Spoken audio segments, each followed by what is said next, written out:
You're watching Breakfast at the Breeders' Cup. On this Tuesday edition, it has been a glorious morning here at Santa Anita with the sun about to come up, and then that changed suddenly. About 17 minutes ago, we observed Practical Move, who was preparing for the Breeders' Cup Dirt Mile, suffer a severe medical episode on the track. At this time, we do not know exactly what happened, but Michelle Yu was trackside and has some more details on what has turned quickly into a somber morning here at Santa Anita. Michelle? Todd, like you said, Practical Move was out on the track this morning, and it appeared that his rider dismounted in the middle of the racetrack, and then he was quickly attended to by veterinarians. Again, we don't have any further information about what the medical episode is, but I can tell you it was not a breakdown situation. This was a different type of medical episode, and we will do our absolute best back here to find out what the diagnosis is for Practical Move. We are working with Breeders' Cup officials who obviously are in charge of the veterinarian team, and whatever details they can give to us, you will hear throughout the show. But again, Practical Move, your Santa Anita Derby winner and one of your favorites for the Breeders' Cup Dirt Mile, suffering a severe medical episode literally minutes ago. Okay, joining me here on the set, just off the paddock at Santa Anita, is Kate and Bradar. Kate, not the way that I wanted to welcome you in, back from Kentucky. You've been a horsewoman all your life. You know this is part of the game, but it's devastating anytime something happens, even if it's a minor injury. Todd, I think it underscores how fragile it is when you're dealing with living, breathing creatures. And that is something that is not a point taken lightly by any horseman on the backstretch or anyone who's been involved in this sport for years. Trainers know that small things can go right or wrong very quickly, and big things as well. And it does set the tone going forward. But at the same time, as people are attending to issues with animals that are in need, you also have business going on, looking forward to a few and very, very important days, perhaps some of the most important days of horsemen and horses' lives. So I think it's just something that people need to keep in the back of their mind constantly, that trainers, especially riders, the people who are hands-on with these animals, are very well aware of how fragile they are and do everything in their power to make sure that they safeguard as much as is possible. Okay, and just to emphasize what Michelle Yu brought up, this was not a quote-unquote breakdown situation. It was a medical episode, something different. We don't know exactly what that is. We do know this. Our thoughts are with Tim Yachtine and the connections of Practical Move. As Kaiten mentioned, just like life, everything continues on, and training does continue on here at Santa Anita. We're going to get back into the preparations for all the works leading up to the Breeders' Cup, and we will have more information for you about Practical Move. We will be back after this.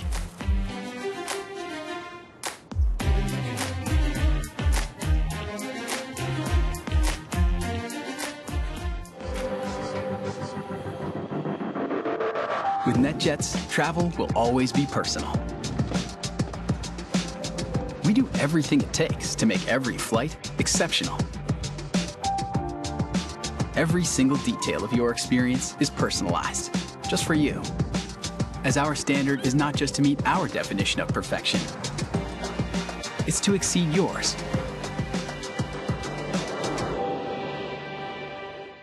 Hey, so I found a betting system that's really working great for me. So did I. What's yours? I set up an hour-a-week time limit on FanDuel.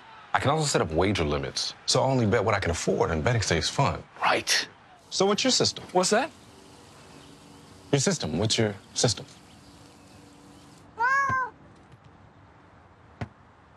What is that? Every bettor has a system. Make FanDuel's responsible gaming tools a key part of yours.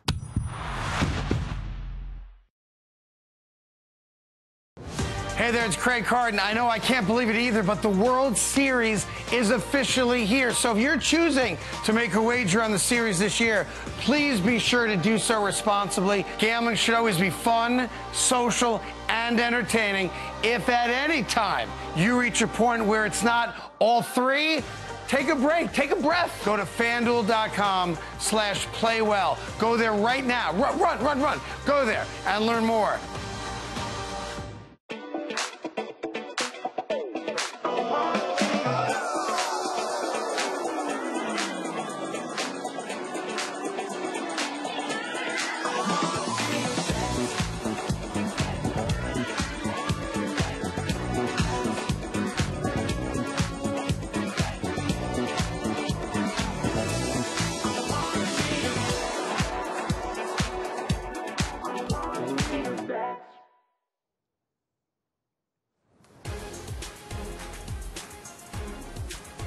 You're watching Breakfast at the Breeders' Cup. I'm Todd Schrupp alongside Kate and Bradar, and we're looking out at Derma Sotogake, one of a couple of hopes for Japan in the Longines Breeders' Cup Classic.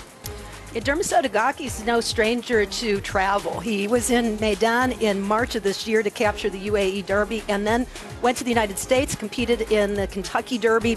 Kind of a even performance in the Derby, and hasn't done anything since then. So his star quickly evened out a little bit after rising very quickly. Many thought that this would be the best hope for a Japanese-based horse to come in to Kentucky at that time, or a foreign horse overall. But looking at him on the track, he's, to me, a bigger, stronger horse than he was when we saw him in the spring. And he's a son of Mind Your Biscuits. And to show you how a lot of careers intersect, Chad Summers was the trainer of Mind Your Biscuits. He will send out Clapton up against Derma Sotogake in the Longines Breeders' Cup Classic. But as Caton pointed out, kind of odd circumstances to come here for the Kentucky Derby and then not race at all until the Longines Breeders' Cup Classic. But Derma Sotogake finishing up some work this morning here at Santa Anita, preparing for the biggest race of 2 championship days. Yesterday, post positions drawn for all 14 of the Breeders' Cup races. And let's take a look at the field that ended up lining up for the Longines Breeders' Cup Classic. Caton, Arcangelo, 7-2 as the second choice. Arabian Night installed the favorite at 3-1. Interesting to see how the 3-year-olds are so respected at the end of the year, at least with the morning line. I want to focus a little bit on Arcangelo, because you've been watching the questions that are going to Jenna Antonucci about the replacement of the back shoe and what they've had to deal with. Are you concerned at all with what Arcangelo's up against time-wise before the Longines Breeders' Cup Classic dealing with this foot issue?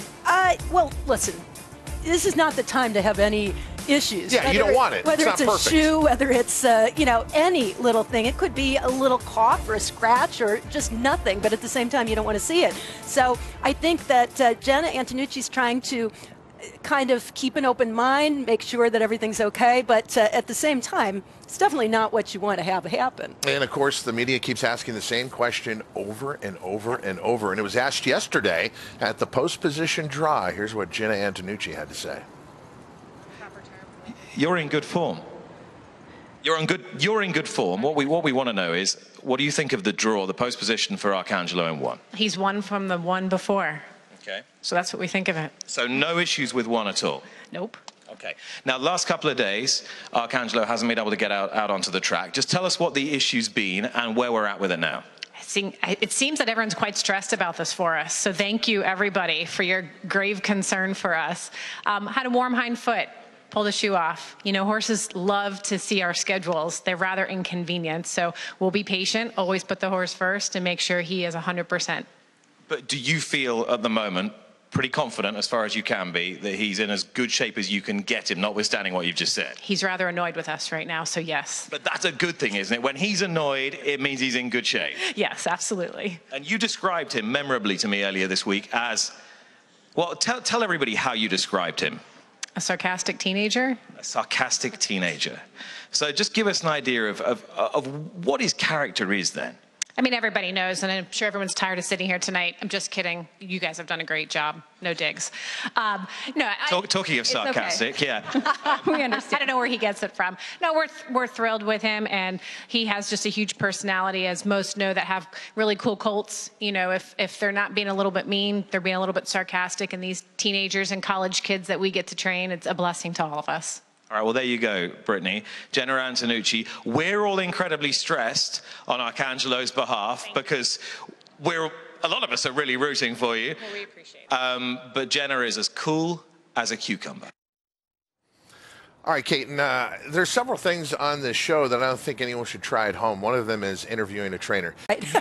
You make it look really easy because you've been around the backside a long time. You know trainers, obviously, very, very well. But you've got to catch them at the right time. You've got to ask them the right question to get the answer that you want on behalf of your audience. Jenna's got to get her at the right time. Let me just say, Jenna, and I speak, I think, for all women who are involved in this sport, Jenna carries an unfair load going into the Breeders' Cup Classic because not only has she had to take care of her horse, but she's had to kind of carry the torch for women in racing, for a woman being successful in racing. And I think she's handling it very well as far as all the pressure that's concerned circulating. But at the end of a long media coverage day, I think that's a lot. Yeah, and let's not forget she's got to train Arcangelo for the biggest race of his life. So where are we right now on this day? The previous 2 days he was supposed to come out to the track. He did not.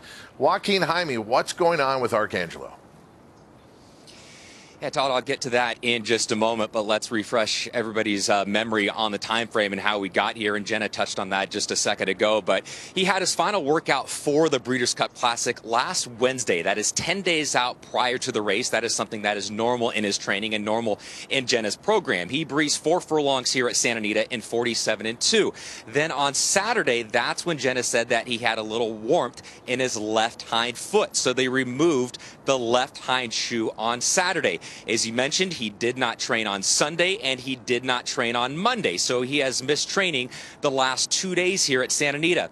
I went back to Jenna's barn earlier this morning. I had a conversation with her at 6:15. At that particular time, she told me that her and the team were waiting for a blacksmith. I said, well, is he going to be able to train later on this morning? She said, well, this is a very fluid situation. As of right now, we're just going to go ahead and see what happens, and we'll figure all of that out as the morning progresses. So, Todd, we're just going to have to stand by and wait and see if Arcangelo is going to make his way out to Santa Anita and train here coming up later this morning. Okay, yet another storyline that we'll have developing throughout the show. Whenever I need a ray of sunshine, I turn to Andy Biancone, and I turn to her now. Todd, we all need a ray of sunshine this morning. Obviously very somber with the news of Practical Move. We were all just shedding some tears here in this corner, but there's beauty and sunshine everywhere you look. And right now, Tamara on the Mandela team being my little piece of sunshine. Tamara just getting all the love and attention from her exercise rider, Austin Solis, and assistant trainer, Taylor Canberra. Tamara, how are you doing this morning?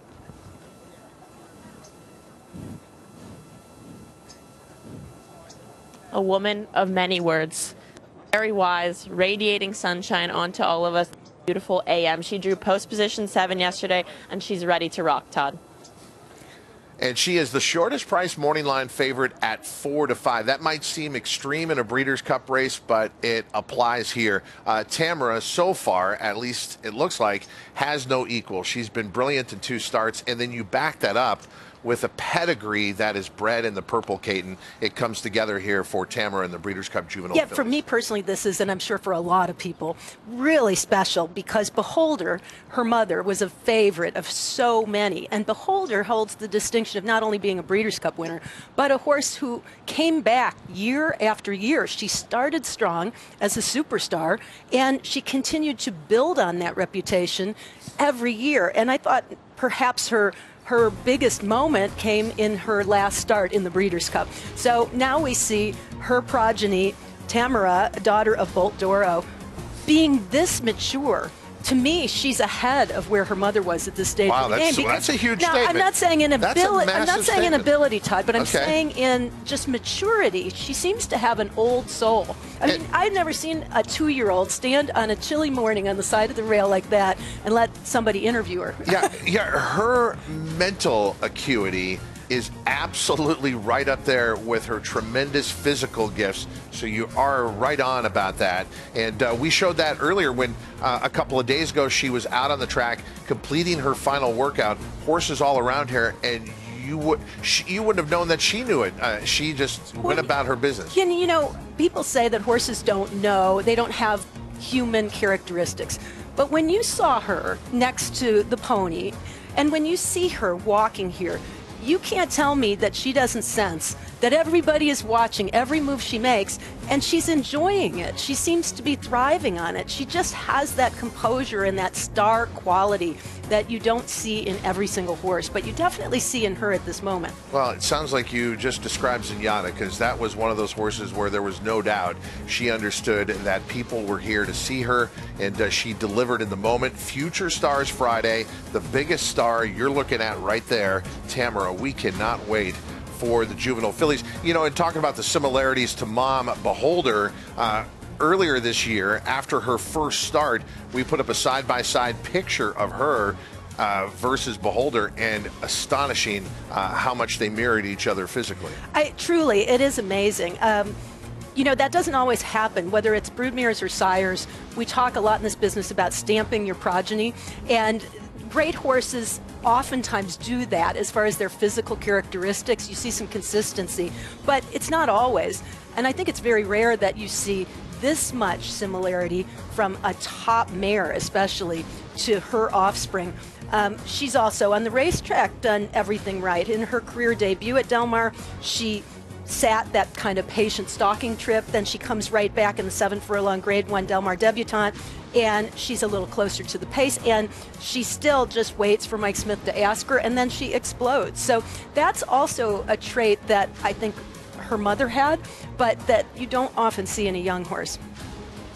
Okay, so there's an old racetrack axiom for horse players: never bet an odds-on favorite trying something for the first time. She's going around 2 turns for the first time. I think she's bred for it. Yeah, I know. You know, Simon refutes it by saying she might be better around 2 turns. Like, she's winning these sprint races easily, but maybe that's not her game. Certainly long range, that was not what they intended her game to be. But going back in time with Tamara, she won the Grade 1 Del Mar debutante by nearly 7 lengths. One of the horses she beat there came back to win the local prep race, the Chandelier, which leads to the Breeders' Cup Juvenile Fillies. So the form has held up. But Tamara, around 2 turns, it wouldn't seem to be any kind of... Look at her. She feels good. Yeah. That's rare to see, those little buck jumps, and I think she wants to do a little bit more. I'm excited to see Tamara move into the starting gate as the biggest star on Future Stars Friday. So Tamara out on the racetrack. We also have Algiers out this morning here at Santa Anita. And so taking a look at other horses in other divisions here, and watching these two go out together and about to get out and have some exercise. First horse in line there, Todd. And this is not uncommon for the European horses. I'm sure you guys have been discussing the fact that the way we train horses in the United States is very different from the way they train in Europe. They tend to travel in groups, and they go single file very oftentimes, and they kind of play follow the leader all the way around the racetrack. Horses are herd animals by nature, so it's very comfortable for them to have another horse either in front of them or in back of them, and depending on the competitiveness and the general nature of the horse, tells you where they're going to be placed and whether they're cooperative. But Algiers, who's coming in off of a 2nd place finish at Woodbine in the Durham Cup, which was at 1 1/16 on the synthetic rather than the dirt, is going to be very interesting to see, because he has no experience per se with conventional dirt outside of Maidan, and he was a 6 1/4 length winner in that race. It was a very impressive effort, but he's facing a tougher, more seasoned dirt field, I'd say. But looking very well and happy here. He's I think maybe a competitive type horse. I'm guessing that's why he's the lead horse. He kind of has that alpha thing going, and the rider's having to take a little hold of him just to keep him in this nice, steady rhythm. Algiers out on the racetrack, and along with Carla's Way, preparing for the Breeders' Cup Juvenile Fillies Turf. So one racing on Saturday, and the Big Ass Fans Breeders' Cup Dirt Mile, the other part of Future Stars Friday, and getting more of the Europeans as they clear quarantine here at Santa Anita. Now, Carla's Way, that also makes sense that you would put the more experienced older horse in front of the 2-year-old, kind of show them the way. But the filly, Carla's Way, is coming off a win for Simon Crisford. She won over at Newmarket and did it pretty convincingly, and it looks as if she has a little bit of early speed too, which isn't a given with horses coming from overseas, but will serve her well here. More stars in the thoroughbred world making their way to the track. You'll see them when we return on Breakfast at the Breeders' Cup.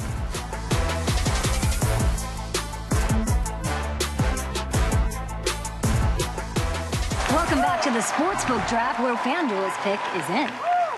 With the first pick in the 2023 Sportsbook Draft, FanDuel selects horse racing. Brilliant pick, as FanDuel becomes the first and only sportsbook app where you can bet on horse racing. Just a savvy move by a savvy franchise. New customers get a no-sweat bet on the Breeders' Cup up to $200. It's like they know each other. What do you think Rob's saying to him right now? Probably something about oats. Looking to give your handicapping game a sharper focus? RaceLens is the most in-depth product in horse racing, with unique features found nowhere else. Customized PPs, summary and individual research, handicapping angles and backtesting, true odds predictive analysis, and pace projection. With innovative analytics powered by data from Equibase, it will change the way you follow horse racing and take your game to the next level. RaceLens, bringing clarity to handicapping. Learn more at equibase.com/racelens. I'm Greg. I'm 68 years old. I do motivational speaking in addition to the substitute teaching. I honestly feel that that's my calling, to give back to younger people. I think most adults will start realizing that they don't recall things as quickly as they used to, or they don't remember things as vividly as they once did. I've been taking Prevagen for about 3 years now. People say to me periodically, man, you got a memory like an elephant. It's really, really helped me tremendously. Prevagen, at stores everywhere without a prescription.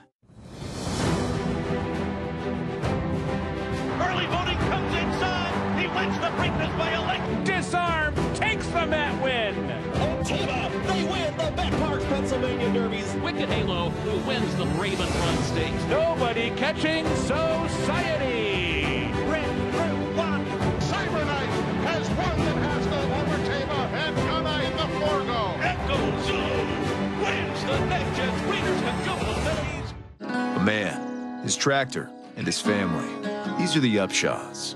Though he goes by Shaw, which stands for skilled hands at work. From cutting hair and mowing grass to roasting marshmallows, he's got a grasp on what matters most. There's a story in every piece of land. Run with us on a John Deere tractor and start telling yours.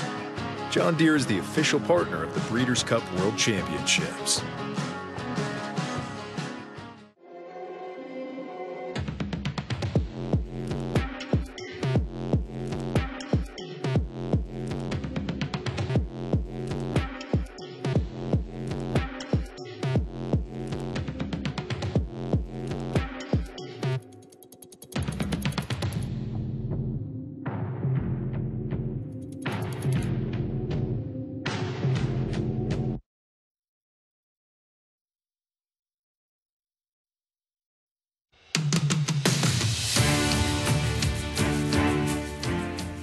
To be in New York in November, just after September 11th, you know, it made for kind of an eerie feeling. Tisnow was going for a second straight Breeders' Cup Classic. And they're off. But to see him run the way he did, you know, I think it brought out a lot of pride in America, pride for the American horses. With 5 furlongs to go, and on the outside, the daunting presence of a horse of the year, Tisnow, and he's right there just off the pace. When a horse like Tisnow, with the heart that he has, just keep grinding, keep coming, keep coming. You didn't know who was going to win it. And the field turns for home. Here comes the arc winner, Saki, and he storms to the lead. The call is going to go down as probably the best race call of all time. And Tisnow is battling on, the American Horse of the Year, and the arc winner are heads apart with a Baron Neville Classic. On the outside, Saki, Tisnow fights on. Here's the winner, desperately close.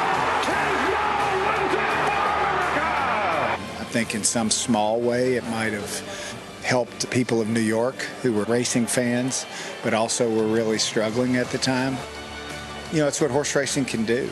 Horse racing can capture the imagination of so many.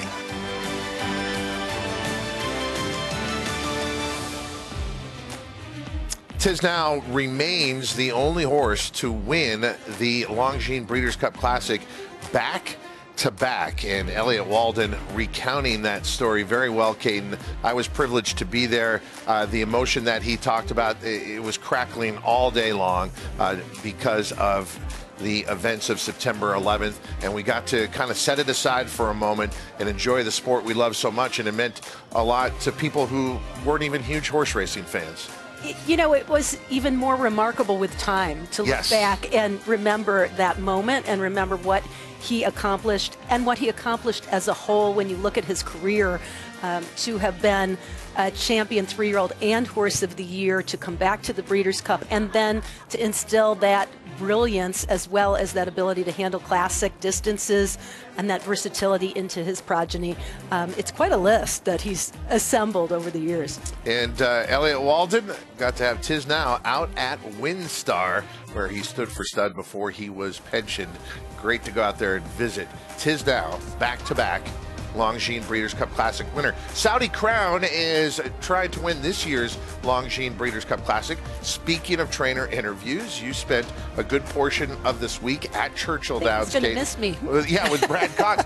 But I have to tell you, of all the trainers we've talked to, he was radiating confidence. He wasn't hiding it. He loves a lot of his chances at the Breeders' Cup. I think he feels very strongly that all his horses are coming in as well as you could possibly expect horses to come in, including Saudi Crown, who you see on the track right now. Now, here's a son of Always Dreaming who doesn't look anything like his sire, but he has the same style, which is a very high cruising speed and an affinity for sloppy racetracks. He demonstrated that in the Pennsylvania Derby and the Jim Dandy. The question, he was only beaten a nose in the Jim Dandy, so I think of that as almost a victory because he really showed a different dimension, a different level, I should say, of ability in coming up just a nose shy of Forte in the Jim Dandy. I thought his first true test. He's come a long way in a short period of time, but Brad talks about the fact that they always believed he was a really special, really talented horse. They just had to take time with him and give him the time that was necessary. It certainly paid off. For me, the question is where the 3-year-old form stacks up against the older horses, and especially when you're talking about speed. You know, his game is to run them off their feet.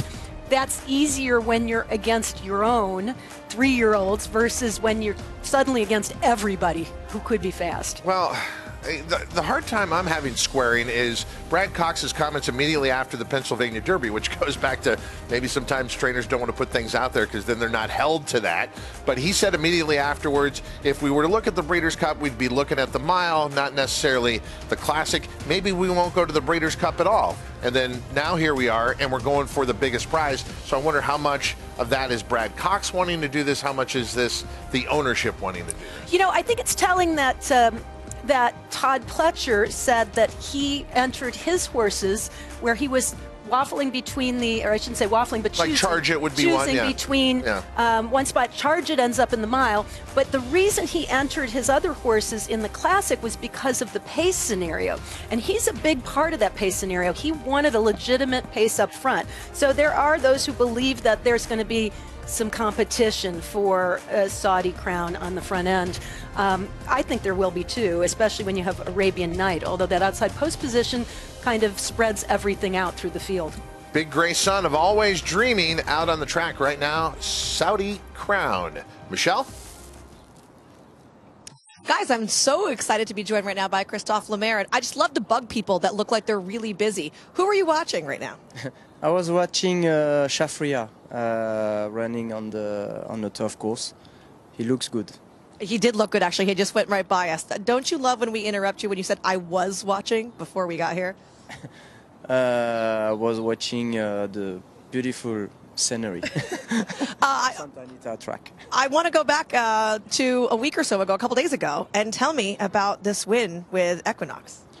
Yeah, once again, the horse was fantastic. We had a perfect race in third position, and the horse was just too good for the others.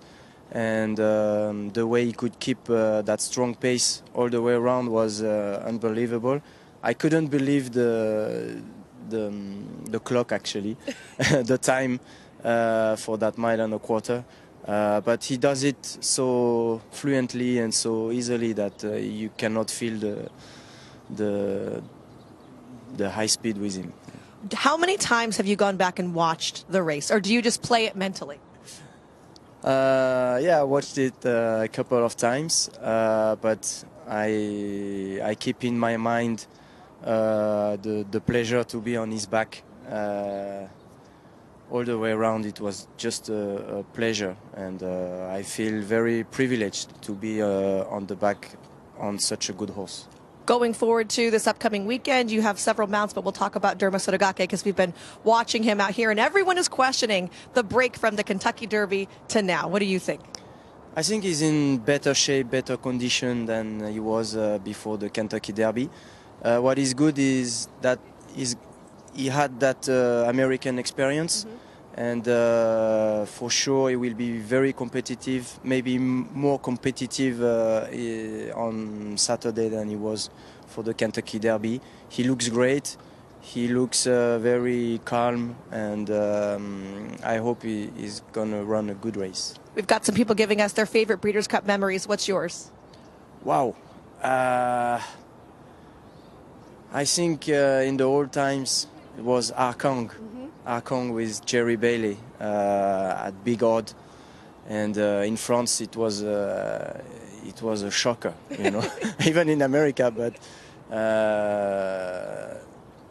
yeah, when I was a kid, watching Jerry Bailey riding the rail and taking the lead with Arkang in the Breeders' Cup Classic was something unforgettable.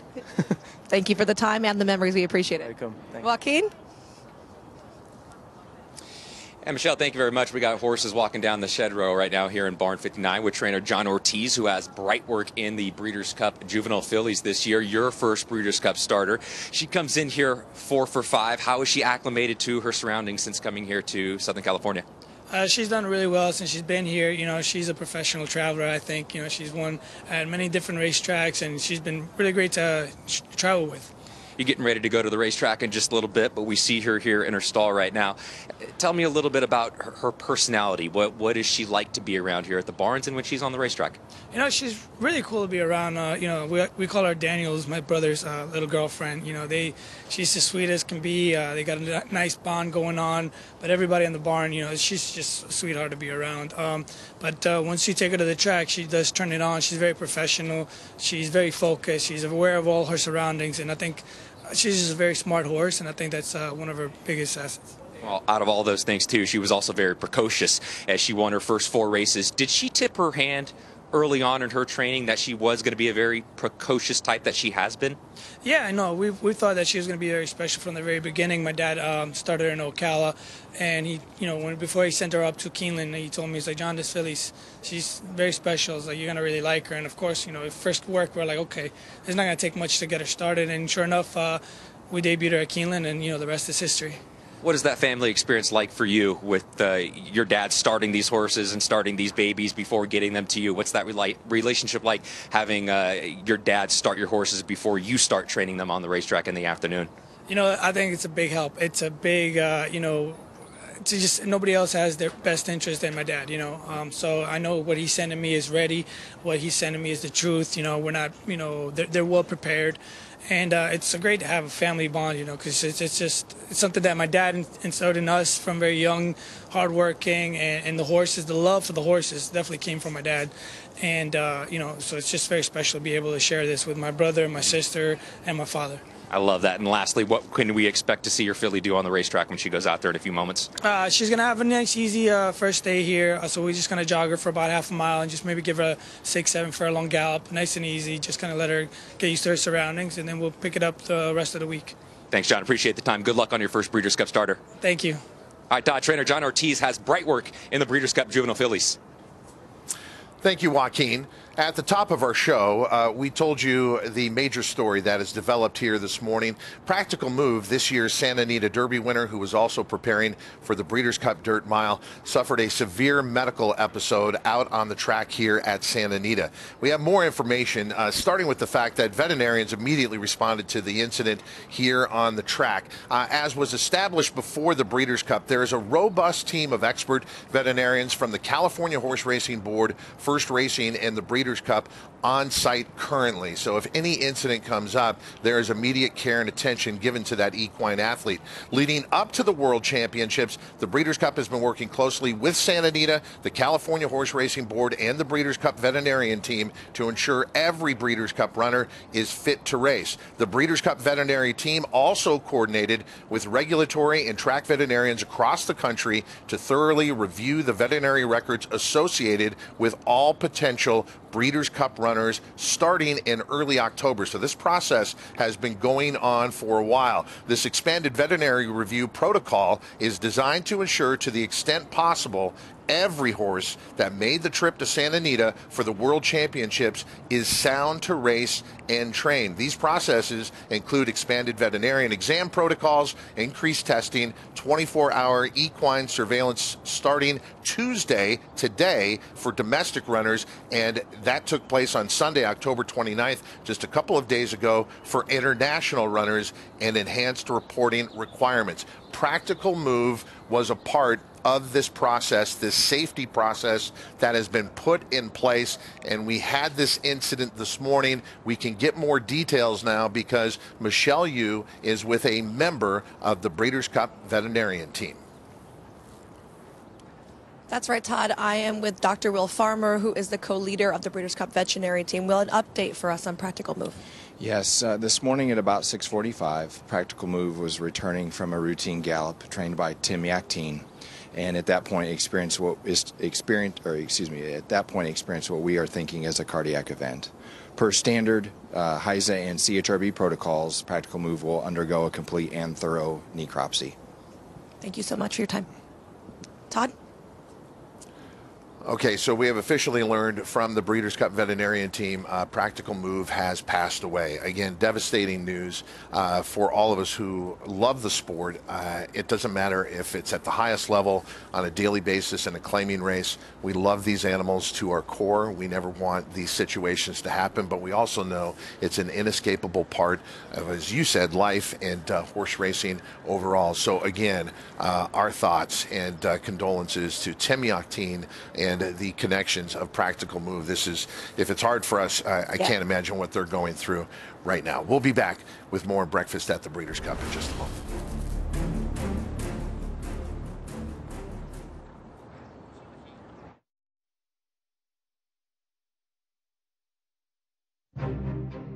This is a Kentucky Thoroughbred.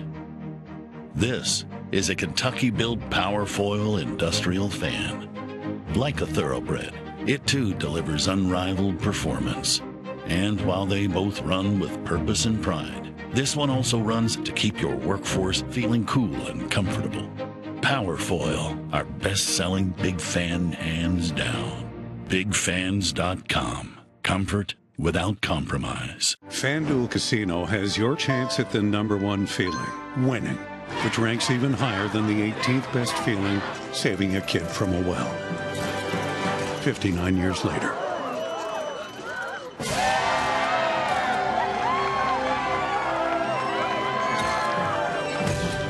Find the #1 feeling winning on FanDuel Casino Reward Machine. Free to play every day with a chance at a $2,000 top prize. Garbage time. That phrase never sounded quite right because no part of football is meaningless. So while some folks see garbage, FanDuel sees treasure. We see spreads to cover, overs to hit, and chances to live bet from the first down to the final whistle. So don't just watch football this season, cherish it. Bet $5, get $150 bonus if your team wins, plus a profit boost every single day. FanDuel, America's #1 sportsbook. 40 years ago, we were founded for thoroughbred racing. For 40 years, we've set the stage for the world to come and race. We've dedicated our lives to our sport, to witness the unforgettable, to reach the mountaintop, to win a championship that defines a legacy.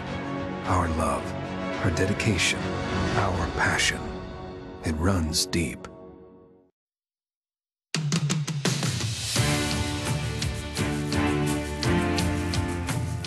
No horse did Arc de Triomphe and Breeders' Cup. I think Dancing Brave tried to do it and it got beat.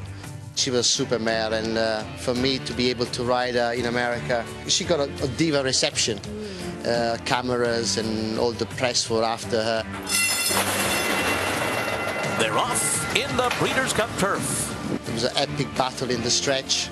Magico was a very good filly, and she prevailed in the end and gave everyone a great thrill, including me. It's a Naval on the outside, in the center of the turf course. She has taken the lead, and she's pulling away from Magical, who continues to battle her, though. It's these two, 1-2 down to the finish. A Naval and Magical, and they're well clear of the others. Racing Royalty, a Naval and Frankie Dettori. The ARC winner is the Breeders' Cup Turf winner, too. You have a superstar horse like that, you want to showcase her around the world, so it was great that we took her there, and great that she showed how good she can be even in America. I mean, statistically, it has been a love-hate relationship between the Prix de l'Arc de Triomphe and the Breeders' Cup Turf. A lot of times they don't attempt it. Those who do come over here with big expectations and sometimes fail, but Enable came through, and that was a remarkable performance. One of those Breeders' Cup moments that lives on. I was just speaking with someone not very long ago about her performance that day, and I remember that those of us that were there actually went out off the set and onto the turn just so we could watch her, not just in her race, but as she came back. There were so many people that were interested in just seeing such a great horse. And again, the accomplishment should not be underestimated. Dancing Brave was considered one of the greatest horses Europe has ever had. He came over from the ARC, and he did not win the Longines Breeders' Cup Turf. Let's talk about this year's edition. Mostadif is here for trainer John Gosden. John Gosden knows American racing very well. He knows Santa Anita very well. He used to be based here. You know, I think he's probably the most well-versed of any European-based conditioner in the game today as to how to transition, what type of horses fare the best coming over, where to place them, how to prepare them. No one can do it better. And Mostadif comes in off of 2 straight wins, but spaced out quite a bit at Ascot and York, respectively. The Prince of Wales's and then the Juddmonte International. So stepping it up in many senses with each of those victories. I have a hunch that this 5-year-old son of the great Frankel is sitting on one of those lifetime best performances. The question is it good enough in what shapes up to be, in my opinion, one of the deepest renditions of the turf we've ever seen? To me, this is maybe one of the best from post to post of any of our Breeders' Cup races. This is an amazingly deep field. Yeah, I agree with you on that. And so, you know, a horse like Warlike Goddess, who this is her distance, and she can beat the boys. She's listed at 12-1 in the morning line. Todd, I almost think he's got bell boots on in the back, which is a little unusual for us. We don't often see horses galloping, but you can see it's a pretty controlled gallop. I'm not positive that that's what those are. It's a little tough to see from here, but the bell boots are just kind of protective coverings around the hoof, and I think he's got them on in the back, although I can't see for sure with the shadows. We are fortunate to have, as part of our broadcasting team, Rishi Prasad with us. Rishi, Mostadif comes in phenomenal form with those back-to-back Group 1 wins, but at the 1.5 miles, is this really his best distance, or is he stretching it to get to the 1.5 miles? I think the 1.5 miles here at Santa Anita, Todd, will be fine for him. He has won over 1.5 miles. Now, he's run over 1.5 miles against Equinox in the Dubai Shima Classic earlier on this year. That's turned out to be one of the best 1.5 miles races of the season. Westover, who was in behind, well, Westover, of course, was a Grade 1 or Group 1 winner in Europe and placed in some very good races. And obviously, we know how good Equinox is. And Mostadif on that occasion chased Equinox. He was the one that took up the mantle of trying to make a race with Equinox and paid for it in the end. He dropped back to 1.25 miles, which is a distance that he has excelled at on fast ground. That's the other key thing with Mostadif. He does have excitable tendencies. When he turned up at Royal Ascot after a long layoff, he was very excitable in the paddock, getting very coltish, on edge, a little bit sweaty, and actually coming out of the barn this morning, he was a little bit edgy here. John Gosden was the one who stood with him, walked him out from the barn all the way down onto the racetrack. Inspiral, who's accompanying him as well, she was a little bit edgy as she came out. Both horses a little bit fresh. Frankie Dettori aboard Inspiral. I think both horses have huge chances. You mentioned the record of John Gosden, obviously here when he trained at Santa Anita when he was based here, but obviously his record internationally for the last few years. He has been exceptional with his success, and together with Frankie Dettori, they've teamed up and had wonderful success at different stages of their career respectively, and Inspiral has been a big part of it for the last 2 seasons, and she won last time out at Newmarket. She won the Sun Chariot Stakes. She brought up a 500th winner at Newmarket for Frankie Dettori. A stunning performance on that occasion. Frankie Dettori gave her a no-nonsense ride. She was fired out from about 3 furlongs out. She quickened away from her field, and she won impressively from Group 1 winners, horses that have done well during the season. So she has a big chance. She's stepping up in distance. I think that'll suit her here as well. She has got a good turn of foot, but she's able to sustain it for quite a good spell, and she travels nicely in her races. That's the 2 key things with horses, those 2 horses. Being able to be in a good rhythm, being able to breathe and not use up too much energy, being out of sync and in a difficult position. And if those 2 horses travel in the usual rhythm that they do in their races, I don't see the distances for either horse, Mostadaf or Inspiral, being an issue, because they both have the class to potentially win. Outstanding insight that only Rishi Prasad can provide. Thank you. And as we watch Inspiral, both these horses that we're talking about for trainer John Gosden, Mostadaf and the Longines Breeders' Cup Turf, and Inspiral and the Breeders' Cup Filling Mare Turf are progeny of the great Frankel. But we mentioned John Gosden. He is maybe the biggest asset in both these horses' corners. Let's find out more.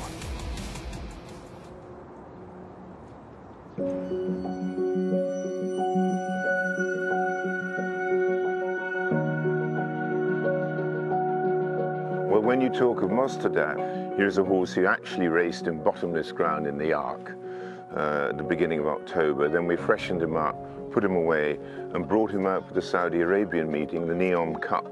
Very valuable race, 1.25 miles on the turf in Riyadh at the big track there.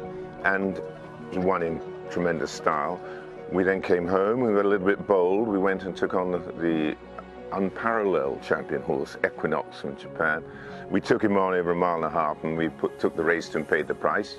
But he finished 4th. But then, when you've done that, you then freshen. Come back home, that's the end of March, freshen for Royal Ascot. And then, of course, he comes into Royal Ascot and he runs a quite superb race to win the Prince of Wales in dashing style.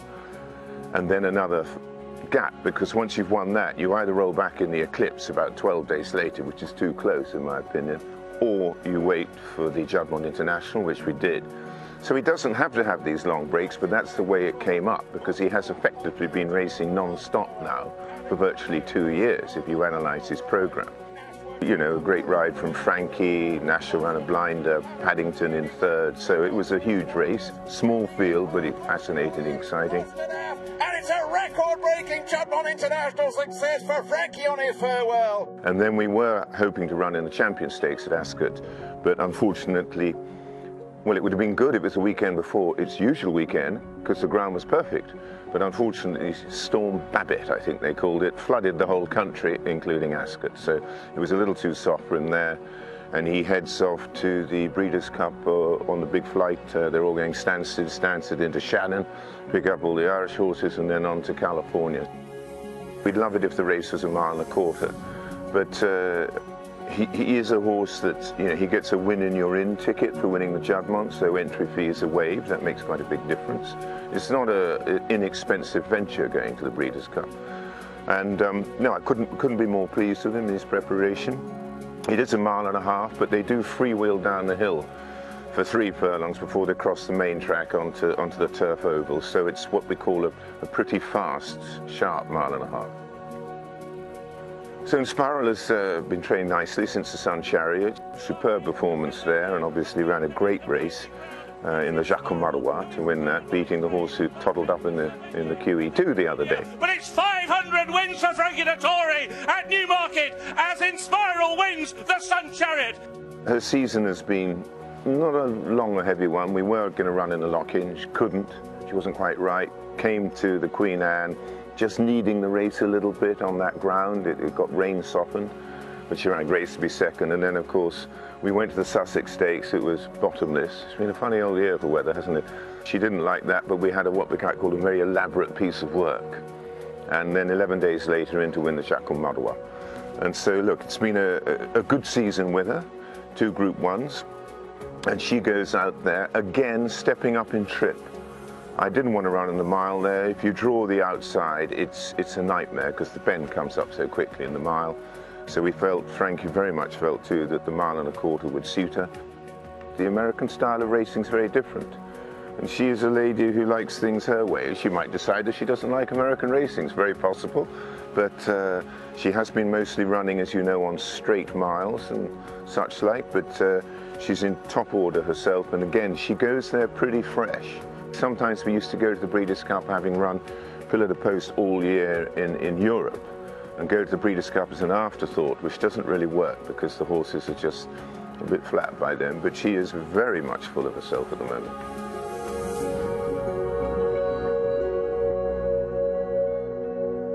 He's on Inspiral. Look at. Good morning, Frankie. Yeah.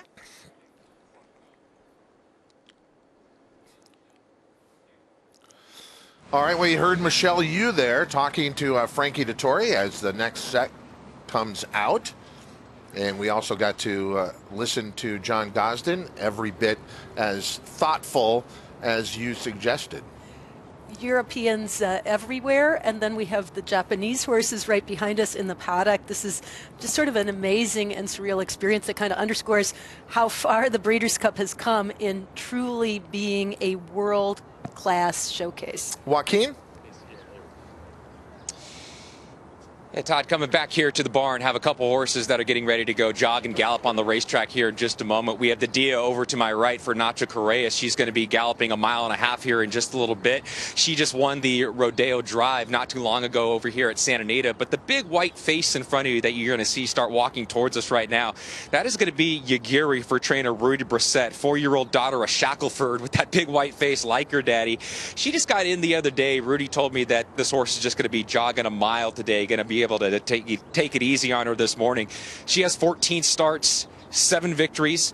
4 victories have been this year, and she's rattled off back-to-back stakes wins. She won the Open Mind 2 starts back. She won the Grade 2 TCA stakes going 6 furlongs.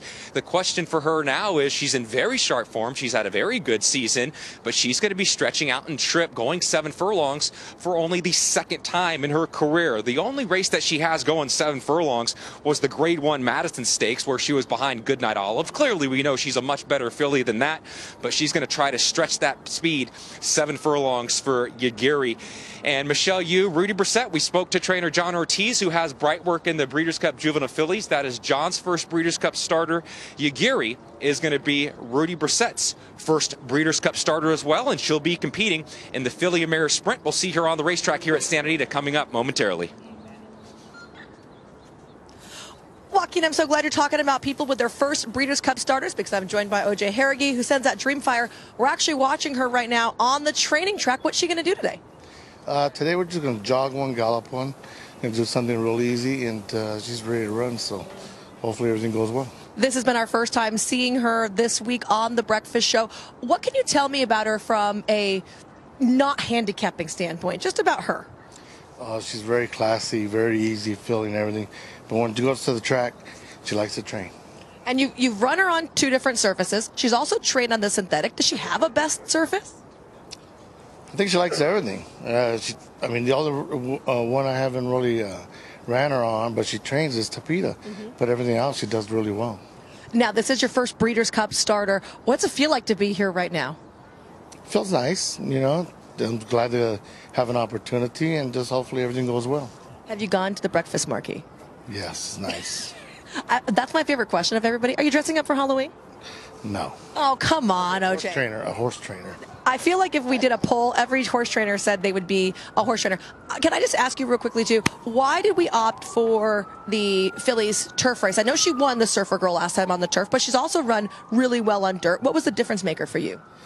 It was a very hard decision, but because she won it last time, going 1 mile, I know it wasn't as fast, but still I thought, you know, second time she'll probably run even a little better, and I just feel run against Phillies would be better for me.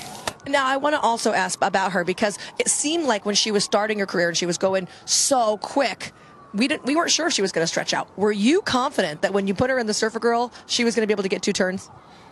Well, when I trained her, I seen a little bit, but I'd be honest with you, I was a little question mark too. But I wanted to give her the opportunity, and I think she'd answered it. So now here we are. All right, I appreciate the time, and I'll let you finish watching her train out there. Thank you, guys. Guys, O.J. Harrigan with his very first Breeders' Cup starter this year. And watching Dreamfire out on the track, she's ultra fast. There was controversy. You heard Michelle bring up that win in the Surfer Girl. The stewards took a long look at that race, ultimately left her up as the winner, but she proved that she could take her tremendous early speed around 2 turns, and she proved she could handle the turf. You know, I think we make a lot out of stewards' decisions, and at the end of the day, we kind of sometimes overlook just looking at the horse's performance and ability, not necessarily whether they won or lost or whether they should have been taken down or not. So at the end of the day, I think the fact that she did prove some important elements going into the Breeders' Cup are the things to kind of focus on. But I will say I think this is a totally different situation and field of horses for sure. But it's always fun because that's the beauty of the Breeders' Cup. Even though the horses can look in very tough, they can rise to the occasion when you least expect it. Someone will. And she's going to play a factor in the outcome of this race no matter what because of her early speed. Then there is the Chosen Vron. We've been talking about his credentials, a remarkable 8-race win streak, which hasn't captured the national attention in our sport. But it is rather remarkable. In and out of California bred company at a variety of distances. And he clearly loves Santa Anita. The Chosen Vron is going to be a force in the Breeders' Cup Sprint. Kind of draws perfectly in post position 6. You're right in the middle. He's a horse that can sit off the pace, which I think is always a huge thing. If you don't have to be on the lead, you don't become contingent on how you break and what others do right with you. And the win streak is just unbelievable. And I understand that most of those wins were in California restricted competition. It doesn't matter. A win is a win. In my opinion, when you can be running in stakes races and rattle off 4, 5, 6, 7 consecutive wins, you're a special horse. The Chosen Vron showing that out on the track he's beautiful this morning. Let's go back to Rishi Prasad. Yes, indeed, with a man who is very familiar with the surroundings here at Santa Anita now. He's kind of local. Frankie, how are you? I'm good. You put me right in the sun. Thank you, Rishi. Your face is beautiful, so we need to light it up, unlike mine, which needs to be in the shade. You sat on Inspiral this morning. I noticed when you got on board, she's a little bit fresh. Yeah, that's her. She's busy. Yeah. And actually, for her standard, she was quite quiet. She took to the pony really good. She was nice on the track. Yes, yeah. Now, one of the big questions about her is this step up in distance. But I thought this track would be the perfect place to do it. Yeah, I mean, she stays a mile. I mean, she ran a mile as a 2-year-old, so sometimes the mile turf here is very draw dependent. So I thought it was a good call to go against your own sex, a mile and a quarter. And yes, she's, you know, no introduction. Champion 2-year-old, champion 3-year-old, won a Group 1 F4. So she is what she is. She's top draw. Are you still buzzing about the ride that you gave King of Steel to win the Champion Stakes at Ascot? Yes, of course. Yeah, of course. I couldn't have wrote a better script myself.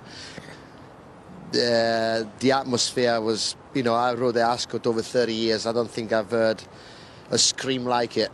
The roof came off. It was amazing, amazing.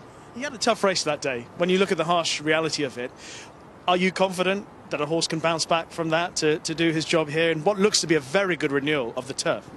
I'm not confident. You know, he was, you know, he had to fight hard and he had a tough race. No two ways about it. But he weighs 570 kilos and he's got plenty of meat there. And I'm sure that Roger would not bring him here if he thought he'd recover in time. Like you said, staking on the Derby winner again. Interesting. Yeah, good race. And you got 3 other rides, including one in the Classic as well, which would be quite exciting if you could land that one. Yeah, in Zandon, I'm quite pleased. Drug 2 was quite good. He also comes off the pace a bit. Third in the Kentucky Derby, stays well. Full field, so I'm sure it's going to be plenty of pace. That's what he wants. I know he's 20-1, but quietly he's not without a chance. I quite like the fact that you're unquestionable for Aiden in that 2-year-old juvenile turf. I thought it was a very good run behind Rosalian at Longchamp. How do you feel about his chances? Yeah, absolutely. Yeah, I mean, the juvenile turf, you always, as a full field, you need to have a bit of luck in running, but his form is rock solid. And one for Rafe Beckett, Starlust? Yeah, G-May, a good friend of mine. Rafe asked me to ride it. There's a couple in there probably higher rated than him, but you know, he ran a good race in the Middle Park, so yeah. And finally, Frankie, after all that's gone on in the UK, is it a little bit of a light relief to be in Santa Anita now and just able to concentrate on what's going on here? Yeah, I've been here a week now and I'm loving it. Settled in really well. Saw my old friends, had a couple of rides this weekend. I had a nice winner. Yeah, this is my new home now, so I'm house hunting at the moment with my wife Catherine, and yeah, very pleased to be back.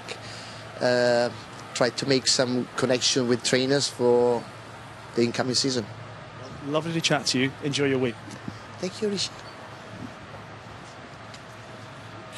Frankie Dettori is used to that. It starts out with one microphone, one camera. By the end it's of like the party. interview, all of a sudden the sun is blocked out by the media. What a treat for us here in the United States that he's called it a career in Europe, but he's going to extend that career over here. And it's my understanding he's doing that because he wants to get a legitimate horse for the Kentucky Derby. I believe that that's got to be in the back of his mind and something that when you've done just about everything else there is to do in the game, you'd like to try that one elusive thing that everyone searches for. It's also just a joy to watch Frankie in general with kind of a different mindset, I think, than I've ever seen for him before.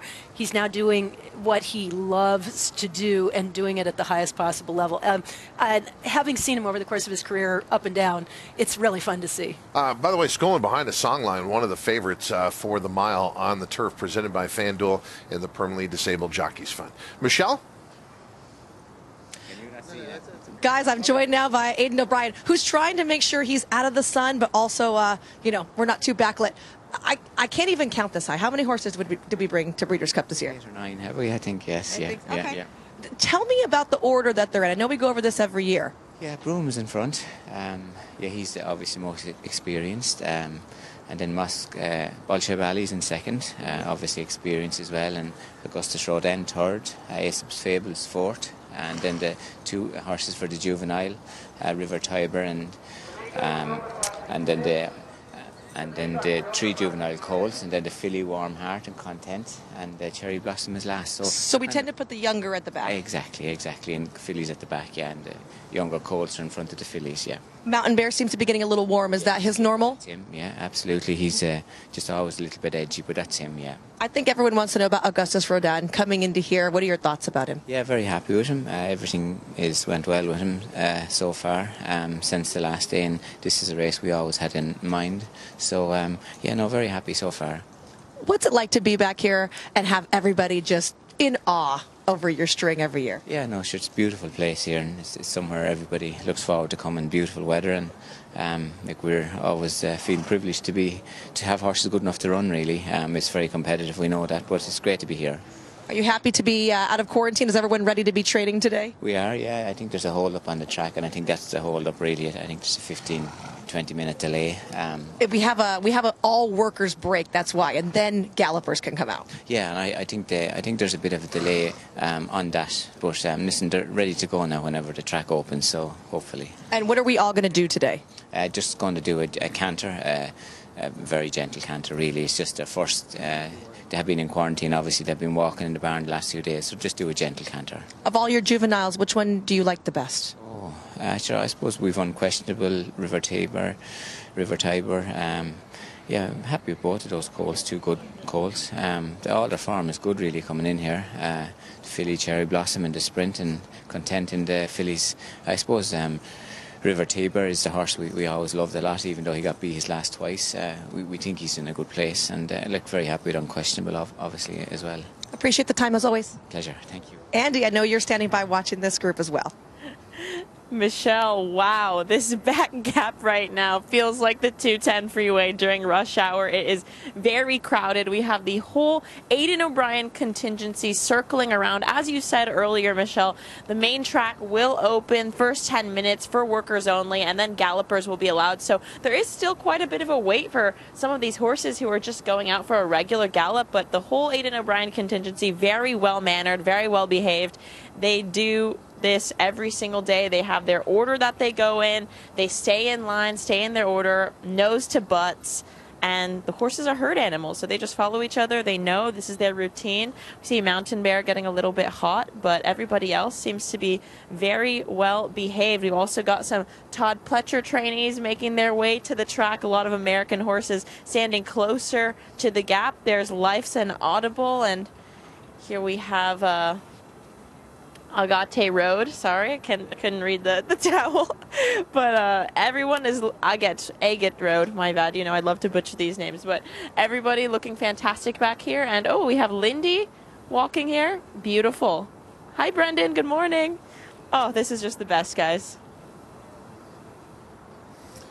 Yeah, and this is what is great about the Breeders' Cup, to bring all these horses from around the world into one spot. It's a thrill for all of us. If you truly love the sport, these are horses that we're watching on television throughout the year, and now they are right here in front of us, and the different approaches too. That situation, though, too, is so unique.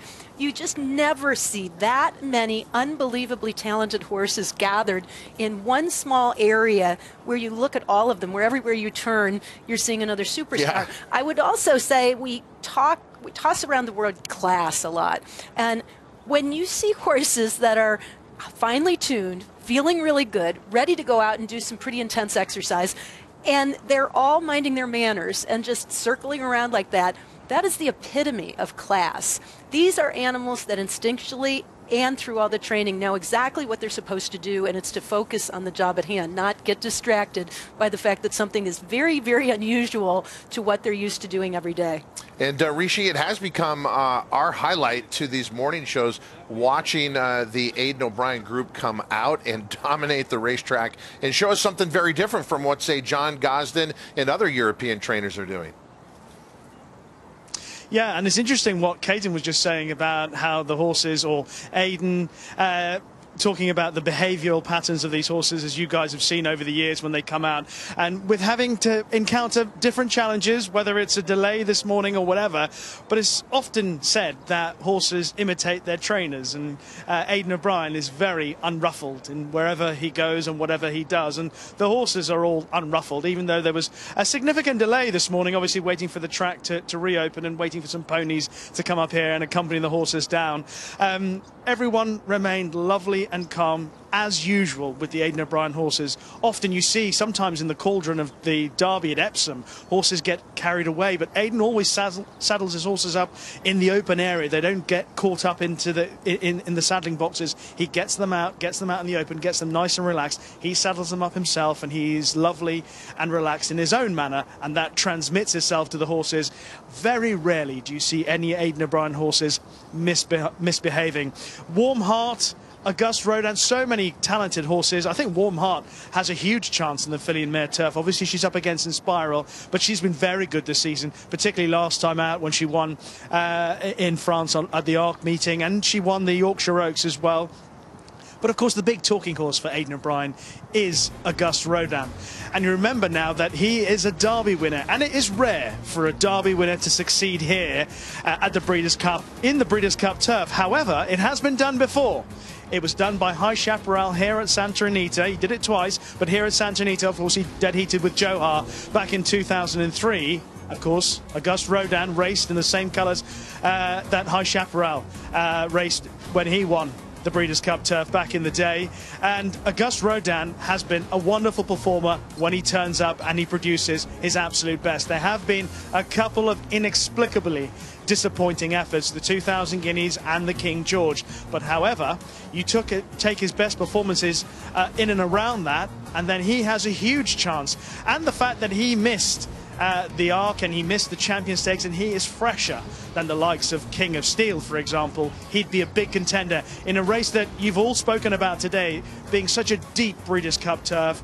The fact that he's got that little bit of freshness on his side, like Mostadaf as well, in fairness, then he is a huge player, of course. But there's that nagging doubt at the back of your head, the back of your mind, that there is the odd, really disappointing performance, the 2000 Guineas and the King George, where it's really hard to understand what went wrong. What type of Auguste Rodin we'll get, we have no idea.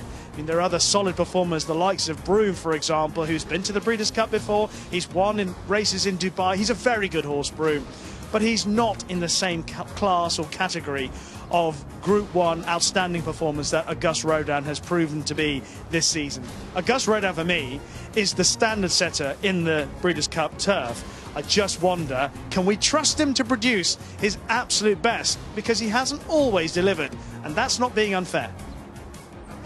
With you, Rishi. The story last week was who was not here for Aidan O'Brien, led by Paddington, but there were 3 horses that were expected to come and did not.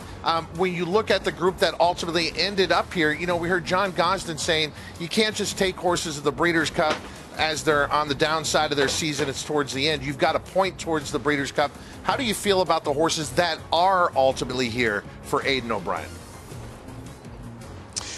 Well, the one horse that stands out is, of course, Auguste Rodin, in the sense that Aidan O'Brien has been pretty specific after the Irish Champion Stakes that his next target was going to be the Breeders' Cup turf. He said that from some way out. It's always been the plan. I think the fact that the horse excels on quick ground would certainly suit him, and that's why I imagine that this has always been the big target for him at the end of the season, and not the Arc or not the Champion Stakes, where soft ground is often prevalent. So you can understand why. So it's a positive for Auguste Rodin. 1 or 2 others, you imagine that it's a great opportunity for a horse like Warm Heart, who's had a busy season. She's competing in some really tough races.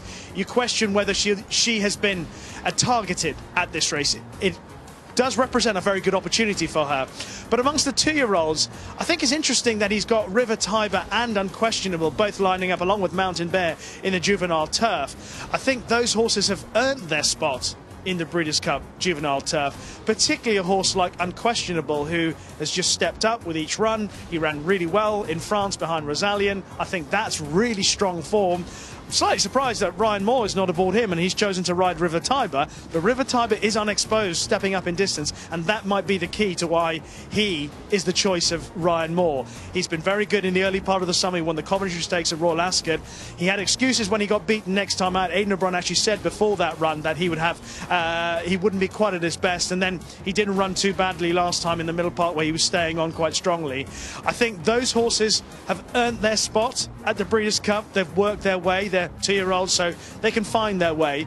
Warm Heart, maybe it's a bit more of a challenge for her, but someone like Auguste Rodin, a horse like that, it's his target. The Breeders' Cup turf is his target, and he, above all the other O'Brien runners, is the one that you would have the most respect for, given his record and the fact that he's been targeted at the race. But of course, like I said, the nagging doubt, 2 performances that were so poor, it's hard to trust him. Rishi, brilliant insight. Thank you very much. And Aidan O'Brien did go out of his way to mention River Tiber to Michelle Yu. When we get to this point, and we are so privileged to see this at the Breeders' Cup each and every year, Aidan O'Brien participating in this event, truly making it, and again, one of the best trainers on any continent. Bringing numbers to the Breeders' Cup says everything, but when they come out like this and the style that no one else could replicate, I always say we need to cue Flight of the Valkyries here and have their own soundtrack. It really is something amazing to see, and hard to explain because there is no place else in the world where this would be such a sight. If they were at home, they would be training at their own yard, and it wouldn't look anything like this. But to see the horses in single file order, It's almost like a circus display or a Cirque du Soleil, if you will, as far as the synchronicity that's necessary. The riders being in touch with their horses, but also knowing exactly what their trainer wants them to accomplish. And to just watch it is a sight to behold. Now, to Rishi's point about planning for the Breeders' Cup, I would also suggest that when you're dealing with 2-year-olds, it would be pretty presumptuous, especially when you're on a different part of the world with a whole different option of races to choose from, to say from the very beginning, oh, we're going to point for the Breeders' Cup with this 2-year-old. They kind of earn their way there versus the older horses where you know what you have and you put them into a situation where you can plan a campaign based on the idea that this is a horse who probably has both the talent and the agility to be able to transfer their form overseas. So I think it's a little bit harder to say that early on with a 2-year-old. Horse racing has a great history with tying some great horses into the ballet. Nureyev would be one of the one that stands out, but we do have Bolshoi Ballet preparing for the Breeders' Cup Turf, Rishi. Yes, and Bolshoi Ballet, a horse who at one time Aidan O'Brien thought was a leading contender for the Derby in Epsom. Sadly, he didn't quite come up to scratch, but had a very good 3-year-old campaign in North America. Was off the track for a fair amount of time as a 4-year-old, but he has come back this season, and he has managed to get back to the winner's enclosure. Just don't think he's ever fulfilled the potential that I thought Aidan O'Brien seemed to believe he had during his classic campaign. Of course, he's part of the Breeders' Cup Turf contingent for Aidan O'Brien, along with Broome. But you would imagine that Broome, Bolshoi Ballet, they're all falling in behind the leader of the pack in that race, in Auguste Rodin. But you have to pay tribute to the way that Aidan O'Brien has got Bolshoi Ballet back to his best, or something close to his best once again, after his obvious injury issues. And he's back now, and he's a contender for the race. Whether he's quite up to 1 or 2, like you say, King of Steel, Auguste Rodin, Mostadaf, Ernesto. It is a very, very strong race. I haven't mentioned Shariar as well for Japan, who's also in there amongst the contenders for the race. It's so strong that the likes of Broome and Bolshoi Ballet, you think, would probably come up short, even were they at their absolute best. It's such a tough race, such a good race. And Bolshoi Ballet, number of starts here in the United States, including that most recent one, as Rishi was mentioning, the Grade 1 Sword Dancer, and then 2 years ago was in the Breeders' Cup Turf at Del Mar. Was not much of a factor in there. Huge long shot at 40-1. You know, the one thing about Auguste Rodin versus Bolshoi Ballet, we know what they've done overseas, but Bolshoi Ballet came over to Saratoga on that yielding ground and made pretty easy work of it. Now, definitely the Sword Dancer isn't the same field as the Breeders' Cup Turf, but here's a horse who has shown that he has absolutely no problem with adjusting to North American, if it's constraints or the differences between racing overseas, whereas Auguste Rodin, we've got to count on the fact that he's just a top-class animal, and he'll be able to do it. Okay, Kate, now the Aidan O'Brien contingent out here has picked up the pace. They went the wrong way around the track. Now they're going the right way. How many times will they go around? Will it just be one time it's around? Probably one time, a long one time around, okay, so that it'll be about a 1.5 type of lap. Okay. That's what I'm going to guess. They may go even a little bit farther, but remember, they have the track to themselves, but then they have to, they'll take their time going off the track and may even well walk around the barn area a lot before they get back to their barn. I mean, we're sitting up here. If I were trying to do this, obviously this would be quite a bit of exercise for me. But just watching the way we watch these other horses, especially American-based horses, blow out 5 furlongs and work a fast half, to the untrained eye, it doesn't look like they're getting much out of this. But they are. They are, and they've had miles and miles underneath them, as well as a campaign of racing to get them to this point as far as fitness is concerned. Now it's just maintaining. Every once in a while, though, you will see some of the Euros, Aidan O'Brien's horses included, do little blowouts, but it's not quite like what we're used to seeing, where it's from a specific pole, well in hand, plotted out an exact number of days in advance. It would just be, as this unfolds going into the race, the belief that the horse needs to do just a little bit more, open up his lungs, the type of horse that's going to respond favorably to that. But for the most part, this is the day-to-day type of work that builds up that foundation that everything else stems from. And also the fact that they're doing this while other horses are now starting to come to the racetrack and train is another distraction that enters into the equation. The fact that they are still able to maintain their rhythm. You know, some of them might get, especially the 2-year-olds, a little excited, want to join the fray. Oh, what's going on with all these other horses around us? And rails to the inside and outside, which is also a little bit unusual for the most part. And yet they just keep going about their business. It's pretty remarkable to see with the even intervals in between each horse. Ears pricked, they're almost a carbon copy one of the other. And just a beautiful sight. Andy, you loved being there before they got on the racetrack. What's it like right now? Oh my gosh, Todd, this is incredible. If you could see them all right now. Oh my gosh, there's Broom, there's Bolshoi Ballet.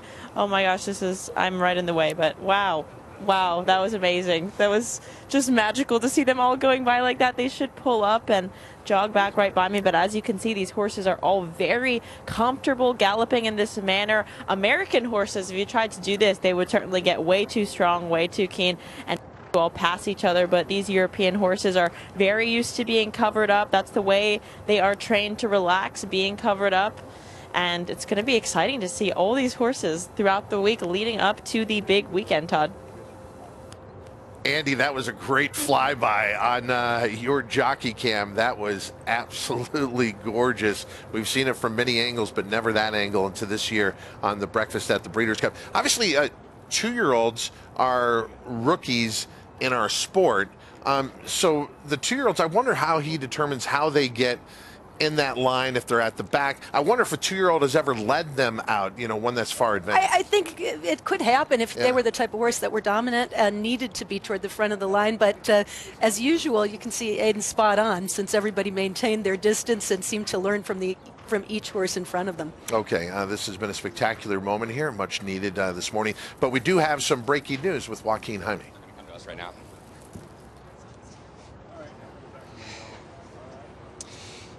Yeah, Todd, thank you very much. Here with trainer Jenna Antonucci, who has the Belmont Stakes winner and Travers Stakes winner, Peter Pan winner, multiple graded stakes winner, originally going in the Breeders' Cup Classic, but unfortunately some breaking news that Breeders' Cup officials just announced right now with Arcangelo not going to be competing in the Breeders' Cup. Take me through this timeline from last Saturday. What actually happened with Arcangelo?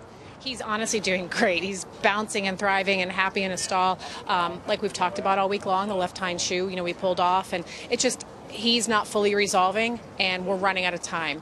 And as we've talked about from day one, this will always be horse first, no matter absolutely what.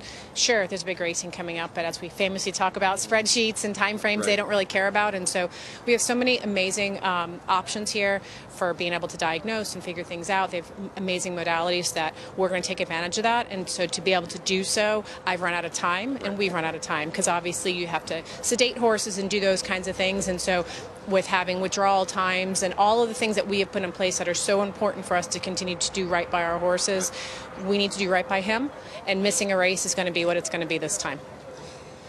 As you mentioned, you ran out of time. In a perfect world, how much more time would you need to get him healthy to be competing in a race? How much time would that actually need for you? You know, we haven't had the opportunity yet to answer all those questions. Right. And so it's, you know, it'd be throwing a dart at a dartboard at this moment. Yeah. And so right now, we're going to stay focused on him, make sure he's doing awesome and thriving and healthy. And, you know, like I said, lean into the vet crew out here. They've all been amazing and really trying to ensure that we're stewarding the best possible decisions for these guys. And just John Ebert and I, we've talked a ton about this. And if we have ever had any question or doubt, it's a no. Mm-hmm. And so for us, it's a no, as I know it would be for every other owner and trainer and every horseman on the backside. And so we're going to stay down, and we're going to double down on that. And unfortunately, it means we get to miss the Classic this year. You horsemen and you horsewomen, you guys surprise me when you take your lumps with news like this, because it seems like you're taking it incredibly well at this moment for being so fresh. It's not about me. You know, I've said that from day one, and that would get me emotional. I'm not going to get emotional this morning about this, but no, listen, it's about him. It's his journey, and I've said from day one, it's his journey, and whatever we accomplish is so cool and great and all of that, but he's going to be okay, and I'm going to make sure he's okay, and John's committed to that too. He is. Like, I'll send you guys out video later on. He's, tearing the barn down right now, but I'm not comfortable. And if I'm not comfortable, then it's a no. And we're committed to this process. Well, Jenna, thank you so much for coming over here. Thank you for the time. And I'm so sorry that you're not going to have Arcangelo competing in the Breeders' Cup this year. We'll be fine. It's all good. Thank you. All right, guys, Jenna Antonucci in the breaking news here with Arcangelo not going to be competing in the Breeders' Cup Classic this year, joining Go Rocket Ride and Mage as defections in the Classic here at Santa Anita. Jenna Antonucci deserves an Eclipse Award for the way she's handled herself all year long, and that was the punctuation of that. Any parallels that you remember historically? Well, I was trying to. I can't think of Breeders' Cup Classic per se, but I do remember when AP Indy ended up not running in the Kentucky Derby, and just the idea that there was the clock ticking and you're going to do right by the horse, but at the same time you're holding out hope that everything is okay. And when we're talking about feet, we're talking about the equivalent of a person waking up in the morning and now your toe hurts a little bit. Is it an ingrown toenail? Is it something more serious? If you can go out and walk around and you're perfectly fine, but you kind of know it's there. Meanwhile, the horse can't communicate exactly. This is the person, the trainer, in this case Jenna Antonucci, having to interpret all the signs and all the data that she has. So the shoe came off to see, well, maybe was the shoe pinching him? Did he just hit something different in the stall that caused an irritation? And is this something that is going to be just fine if we take the shoe off and now we put on a different shoe? When she talks about running out of time, it's that they haven't been able to 100% determine what the issue is, and also put a shoe back on to be able to put the horse back out on the track and see how they're moving and assess whether or not it was something minor, insignificant that's already passed, or something more serious that needs to be addressed. And that doesn't mean that you won't see him in the future with some time, but it's the worst possible timing so far as the opportunity of a lifetime to get to showcase this very special horse. So, I think at the end of the day, it's a very simple decision, but with very large ramifications and a lot of emotion attached to it. Yeah, just to punctuate what you're talking about, it's not just the $6 million attached to the race. This horse had a legitimate chance to be Horse of the Year, the ultimate honor in our sport, but to do that, he had to participate in the Longines Breeders' Cup Classic. So for Jenna Antonucci to say none of that matters, he matters the most, she speaks on behalf of all of us, especially on a very tough morning like this that we've had leading up to the Breeders' Cup. Let's get back into other trainers and their preparations, and Michelle Yu standing by with one of them now. Thanks, Todd. I'm with Safi Joseph, who had just sent out 3 witches. She's not a very big filly. No, she's not overly big filly. Obviously well-bred filly, and last time she ran a big race in the Princess Rooney. I feel like her 7 furlongs races are just phenomenal. Yeah, most definitely. That's her best trip so far. It's been proven, and she improved last time. She's going to need to improve a lot this time to get a piece of it. Well, like you mentioned, she's going to have to improve. I mean, that was a big effort for her. Do you see her just coming into a great form right now? Is that why Breeders' Cup became on the table? I mean, she earned her spot, and then she came out the race well, and we spoke it over her Bob. And he wanted to give it a shot, and we saw no reason to. And obviously, she likes the distance. You got to be in it to be able to win it. So we're going to take a chance. I love that line. You also have Skippy Longstocking out here. We've seen him the last couple of days. Tell me a little bit about how he's doing. He's doing well. The race is in good order. I mean, it was between the Classic and this, and we just thought the mile gave us a better shot. Cody's Wish, super horse, deserving favorite, and a great story. So it's hard to kind of root to beat a horse like that, but we're going to give him a shot. And Skippy's a horse that shows up, and he tries hard. I want to go back to his last race, the Charleston Classic, where he went gate to wire. Is that tactics that you want to try to employ here? I mean, he has run well being fourthly placed. There's a little more speed in this kind of race, obviously, and didn't expect him to be in front in the Charleston Classic, but he just ended up there, and Tyler gave him a great ride, and he showed up that day. So hopefully he can repeat something like that, and if he does, he's coming in good order. We have some confidence in him, so he needs to do it on race day, and hopefully he does. What was the last thing you dressed up for Halloween? Halloween, I haven't dressed up for Halloween for a long time. Never? I mean, when you were a kid, did you? I mean, I don't even remember. I can't remember, to be honest with you. Well, at least you didn't give me the line that everyone tells me that they're going to be a horse trainer this year. No, I wanted to be a horse trainer from the time I was a kid. When the jockey went through the door. Yeah, I'm going to say, look, I'm 5'2". I think Safi's jockey's dreams are maybe way in the past. But he's doing real fine as a trainer. We wish him the best of luck at the Breeders' Cup. Hopefully luck is on your side. Well, you can also be sure that the best place to play is through FanDuel Racing. We've got you covered for the Breeders' Cup and through FanDuel TV. Obviously, all these programs to get you ready. But with your FanDuel Racing account, we've got WinBet Insurance, and that applies to 3 days here at Santa Anita. The Breeders' Cup is Friday and Saturday, but they have a Thursday card this week before the Breeders' Cup days, and all 3 days, WinBet Insurance is available. Find out all the details through FanDuel Racing. We'll be back with more Breakfast at the Breeders' Cup in just a minute.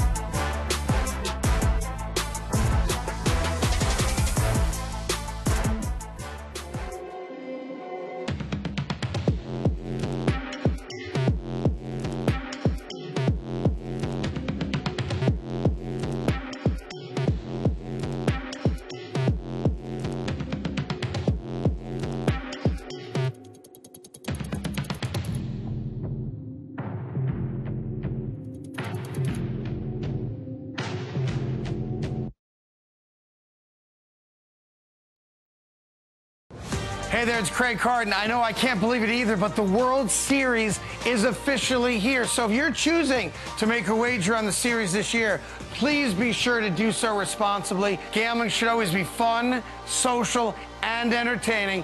If at any time you reach a point where it's not all three, take a break, take a breath. Go to FanDuel.com/playwell. Go there right now. Run.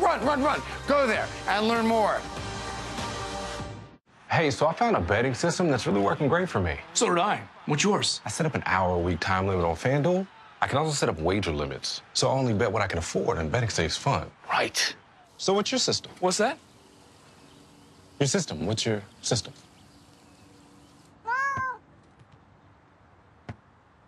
What is that? Every bettor has a system. Make FanDuel's responsible gaming tools a key part of yours.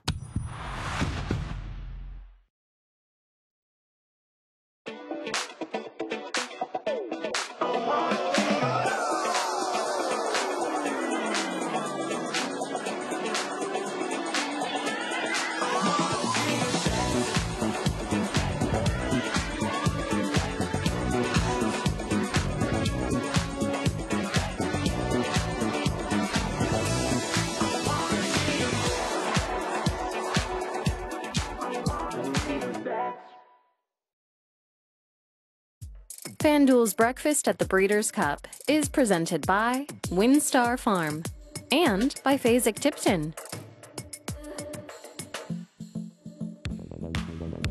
Chase the day with Day Chaser Cocktails, the official ready-to-drink canned cocktail of Breeders' Cup.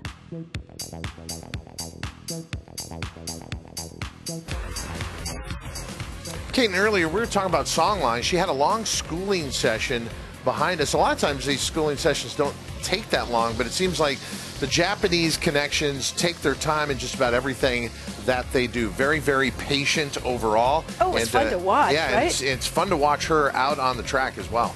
So they had her in the paddock for a very long time, and now kind of an open gallop as opposed to what we saw from Aidan O'Brien's horses, for example. 5-year-old mare last raced in Tokyo, was second, beaten a nose. She, before that, had put together Grade 1 or Group 1 back-to-back wins. She's definitely a talented horse, and boy, she's an imposing horse when you look at her, both in the paddock and now out on the racetrack. She covers a lot of ground, very powerful-looking horse as far as how she strides. I'll be excited to see her run, and especially based on the way the Japanese horses have performed in the Breeders' Cup in recent times. I would say that kind of sparked a flame in them this year in bringing even more and perhaps even better. We showed a backtrack of her Yasuda Kennen, the race you mentioned 2 starts ago, which is the defining race for milers in Japan, and the acceleration that she showed in the final furlong of that race. If she brings it here into the FanDuel Mile presented by the Permanently Disabled Jockeys Fund, to me, she's the horse to beat. Rishi, I know your home base is in Europe, but the Japanese Raiders go everywhere, and you follow all the action. Who are you with right now? Yes, very respectful of the Japanese challenge. In fact, I quite like Ushba Tesoro and Derma Sotogaki in the Classic. But I'm just going to break away from talking about that to catch up with actually a colleague of mine, Kate Harrington. Sometimes we worked together on television back in the UK, but she's here in her role representing your mum, Jessica Harrington. And you've got Give Me the Beat Boys, who's had a pretty good season. I mean, he started off with those couple of wins and has earned himself a spot. And we say about 2-year-olds, they earn themselves a spot at the Breeders' Cup because they have to perform in order to warrant coming here. What was it about him that suggested he was going to be suited by this challenge? You know, I think in the Middle Park, he didn't quite stay it up the hill in Newmarket that day over 6 furlongs. He showed a lot of early speed that day, and he was very good in finishing 4th to Van Dijk. And then he was also, if you take the Coventry a furlong down, he was still in front as well, and he finished 4th that day too. And maybe he just hasn't quite seen out the 6 furlongs. He was very impressive when winning his maiden over 5, and then the Marble Hill, which is an easy 6. So at the Curragh, and then he was a creditable third in the Phoenix Stakes on ground that he didn't actually like. Is your mum calling? No, this is an alarm for there's a race at the Curragh going on. But I will remember to look at it in a minute. But yeah, no, he's a lovely horse, and we've had a great season with him, and I think the fast ground over here is really going to suit him, and he showed plenty of early pace in the Coventry and, like I said, in the Middle Park. How's he settled into life here in California? He's a very relaxed horse. I think if all horses could be like him, it would make training very easy. He's just jumped out of the gates there this morning, and he's taken everything in his stride. I won't keep you too long because the alarm's gone. But it does show you how good she is for television. She can do 3 or 4 things at the same time. She can talk to me, listen to the questions, and also be prepared to accept her alarm to watch a race at the Curragh coming up. Is it a winner that we can see at the Curragh? Oh, Snowhaven. If she puts her best foot forward, she has a bit of a chance. Fingers crossed. Thank you. Thanks, Kate. Yeah, I'm always hitting the snooze button when that alarm goes off. Taking a look at Cuban Thunder, and this horse will be trying the dirt for the first time and is a long shot in the FanDuel Breeders' Cup Juvenile presented by Thoroughbred Aftercare Alliance. His only win in 6 starts came back in May in his second try. It was against a little bit easier horses. We're not talking a Group 1 competition until much more recently in September at the Curragh on good ground in the Vincent O'Brien, where he was well beaten. So there's not a lot of form to go off of to make a strong case, but I think it's interesting that the connections are opting for the dirt. I'm not as familiar with this pedigree. He's by Profitable out of an Invincible Spirit, a Dragon Pulse mare, Invincible Spirit also in the pedigree. So this is definitely a turf pedigree, but that doesn't mean that they can't run on the dirt. In most instances with these very European pedigrees, it means very few horses have even tried it. And taking a look at Big Evs out on the racetrack, and Rishi, something that we're not used to here in the United States. So we have Big Evs preparing to face fellow 2-year-olds in the Breeders' Cup Juvenile Turf Sprint.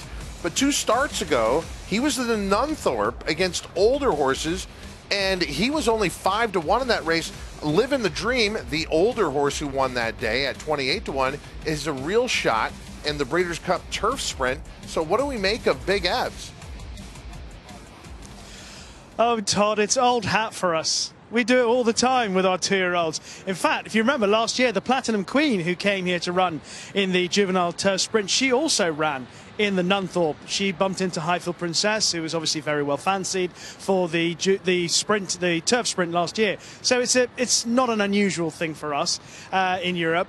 But Big Evs, he didn't quite produce his best. He came up short on that occasion behind Living the Dream and Brad Sell and Highfield Princess. But you can understand why he was quite well fancied for that race, because he was always thought of by his connections, trainer Mick Appleby and all those surrounded with Big Evs, as being a potential star. He won first time up. He followed up by winning at Royal Ascot. And then he went from Royal Ascot and he won the Moulcombe at Goodwood, and that was a really strong performance in tough conditions. So he was 3 for 3. You can understand why, getting all the weight, that he was quite well fancied for the Nunthorpe. But unfortunately for that day, that occasion, he just came up short, wasn't quite ready for the test. So sometimes horses can go the wrong way after that, after such a big test where perhaps their frailties are exposed. But it's to his credit and to his connections credit that he came back at Doncaster and he won the Flying Childer Stakes, but he won it with a really impressive performance. He broke fast from the gates and he had his field beaten 2 furlongs out, and he won comfortably enough in the end. The other point about Big Evs is that he has been given a little bit of an American preparation, or as close that we can get to it as possible in Europe. So Adam West, who trains Living the Dream, he managed to get hold of a bell to train Living the Dream to the sound of American Bell from the starting gates, and he's loaned that bell to Mick Appleby to help him train Big Evs. And I've been speaking to Big Evs' work rider earlier this morning, who says that he's responded really well to it, and he also said that when people talk about him being an aggressive type, the good thing about Big Evs is he knows when to switch that aggression on. When he's doing his normal canters in the week, where he's not being asked a serious question, he says he can be a little bit awkward, but when he's asked to do his real work and he has to do proper work, go and race or go and do serious work in the morning, he switches on, and that's when he wants to get the job done. That's when he becomes really aggressive. So hopefully he's on his game. He is a very fast European 2-year-old. There's always the question that whether are fast European 2-year-olds as quite as fast as the American 2-year-olds. But I think with Big Evs, I think we might be talking about something that can certainly hold his own. Andy? We're jogging alongside our defending turf sprint champion, Caravel. She looks excellent on the track. This is the first day I've seen her out here. She just had a nice, easy gallop. But what I find very interesting is from last year to this year, she's had a bit of an equipment change. Last year, she was galloping in a rubber elevator bit, was very aggressive. Now, the Brad Cox team has switched her into a D bit, which is just a very plain bit, and they've added some draw reins. So those draw reins are just to give the rider a bit of leverage, because she is a very aggressive filly to gallop. We don't want her ever doing too much, but she looks very relaxed out on the track today, is taking everything in and has her halo on. She's been on her best behavior so far. And she shocked everyone last year. She was 43-1. Then quickly she looked like the dominant horse in the division, and now back-to-back losses. I don't know what to think of Caravel this year. Well, Brad Cox will say that it was the footing, that they really weren't ever as confident that she could duplicate her form on softer ground. And in fairness, at Saratoga and the Troy, it was definitely soft. Yeah. And then when she came back at Keeneland, it was good, and it was a far cry from what she had raced over when she won the Breeders' Cup. So I do think that there is some merit to that. But the other part of this is she's a 6-year-old mare, and it just is really unusual that a horse could be brilliant year after year after year. That's what made some of those horses so great, that we're able to do it. But I don't know that she really has lost a step, to be honest with you. I'm eager to see what she can do on firm ground here. This is the type of turf course she should like. And Andy referenced the change in demeanor and also equipment. She's very tough, but she's very focused now. In the beginning of her career, she was a little bit difficult to keep weight on. She was a filly who was a little finicky and kind of required a bit of a delicate touch. I would say that's all behind her. She's really settled. She knows who she is. You don't see any nervousness. She is carrying more weight than she did as a general rule, and looks tremendous to me. So I'm thinking that she's capable of running a big race. I think this is a tougher field last year, in my opinion, than it was a tough field last year. There's never an easy field in the Breeders' Cup, but I think this is a deep field. We've been hearing a lot about the Longines Breeders' Cup turf being maybe one of the deepest we've seen in maybe the last 10 years. King of Steel certainly adds to that, Rishi. Oh, he certainly does, Todd. He is a serious horse. He has had a fabulous season. He was supposed to run at York. Things didn't pan out that day. And he went to the Derby at Epsom, and he produced a magnificent effort for a horse who was pretty inexperienced by all accounts. And he ran a great race behind Auguste Rodin in the Derby. And then after that, he went to Royal Ascot. He won there. He went to the King George at Ascot again. And he ran a brave race behind two very good horses in Westover and Hookham. And he came back and he ran a very, very good race in the Irish Champion Stakes. And I thought that was probably as good as he was. But in fairness to him, he put up a performance of immense courage to win the Champion Stakes itself on Champions Day at Ascot. It was a huge performance.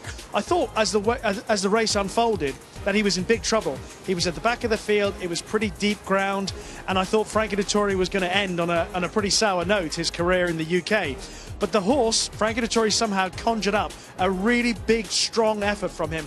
He had to dig deep into his reserves. And I must admit, when he was then targeted the Breeders' Cup, there was talk about a potential tilt at the Breeders' Cup Classic.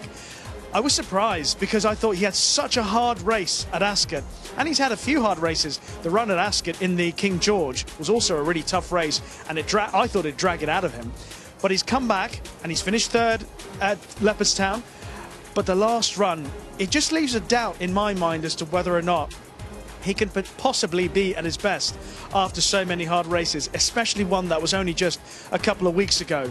That's the big question mark. And even when I questioned Frankie Dettori, who rode him that day and is due to ride him again on Saturday, and I said, can you be confident that he would be at his absolute best? And even Frankie admits to not being able to be 100% confident about the horse being at his absolute best in such a deep race, in such challenging conditions. So he's got a big ask on his hands, but he is a big horse. He weighs, I think, 550, nearly 575 kilos, might be more. He is enormous. He was an enormous 2-year-old, and he's filling out that frame. He's a very, very good horse. But I just question whether or not the run at Ascot last time, where he had to dig so deep into his reserves, might just leave him a little bit dull come the big day on Saturday. King of Steel, son of Wooten Bassett, out on the track right now here at Santa Anita, and in that loaded Longines Breeders' Cup turf, part of the Saturday card here at Santa Anita. Starting to warm up quite a bit. When we started, it was about 54 degrees, but with the sunshine coming out, getting up to about 67. They will be racing here on Thursday before the 2 championship days of racing. Let's talk to some local connections with Michelle Yu. Well, guys, one of my long shot horses this week is definitely going to be Desert Dawn, and I've caught up with the mastermind of Desert Dawn, the barn mom over at the D'Amato barn. Sherry, tell me about this filly. This filly, we've had her since she was a 2-year-old. She came in kind of tall, linky, always wanted to run, but really didn't grow into herself till like 3. Maybe now I feel like she's the best she has been. Super, just straightforward, loves her job, and we love her. It's just a neat filly to have around the barn. Well, you get on her every day, right? Tell me some of her personality traits. You know, she loves just to kind of hang out. She loves to train. She's always ready to go, and then when she's done, she'll just walk, drop her head, and just act like it's all perfect. I don't know. I love this filly. Oh, here's my husband. Anything she has to say. Bill, why do you think that Sherry was a good match for Desert Dawn? She's my best hand. That's why. No, she does. You know, she's loved this filly ever since we've gotten her. She's developed her, taken her to the Oaks, and we've had a great time. And but she's due for a win. I'm hoping it's this weekend. I like her this weekend, especially 21. She's totally my long shot play, you guys. Yeah, she's going to get the pace. Yeah, she's going to get some speed to run at finally. I love it. Okay, Phil, you're allowed to go. I'm going to hang out with Sherry some more. I want to know when you knew she was going to be a good horse.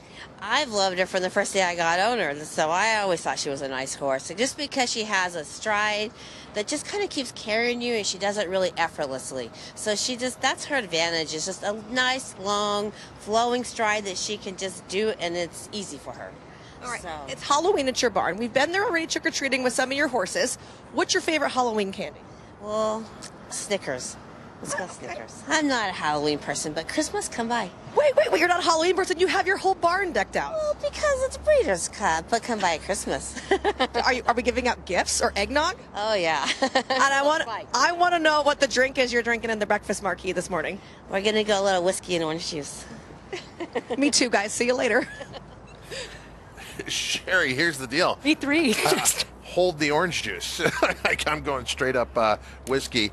We keep talking about that breakfast marquee. A lot of people gather there early in the morning during training hours and before their horses go out. It is a great social area, and so we're very privileged to have that. Is there, in your mind, ever a local advantage, a home track advantage when it comes to the Breeders' Cup? Well, I think that horses that get to have races over the track before have an advantage in that you know whether or not they like the track or are at home comfortable, able to run their best races.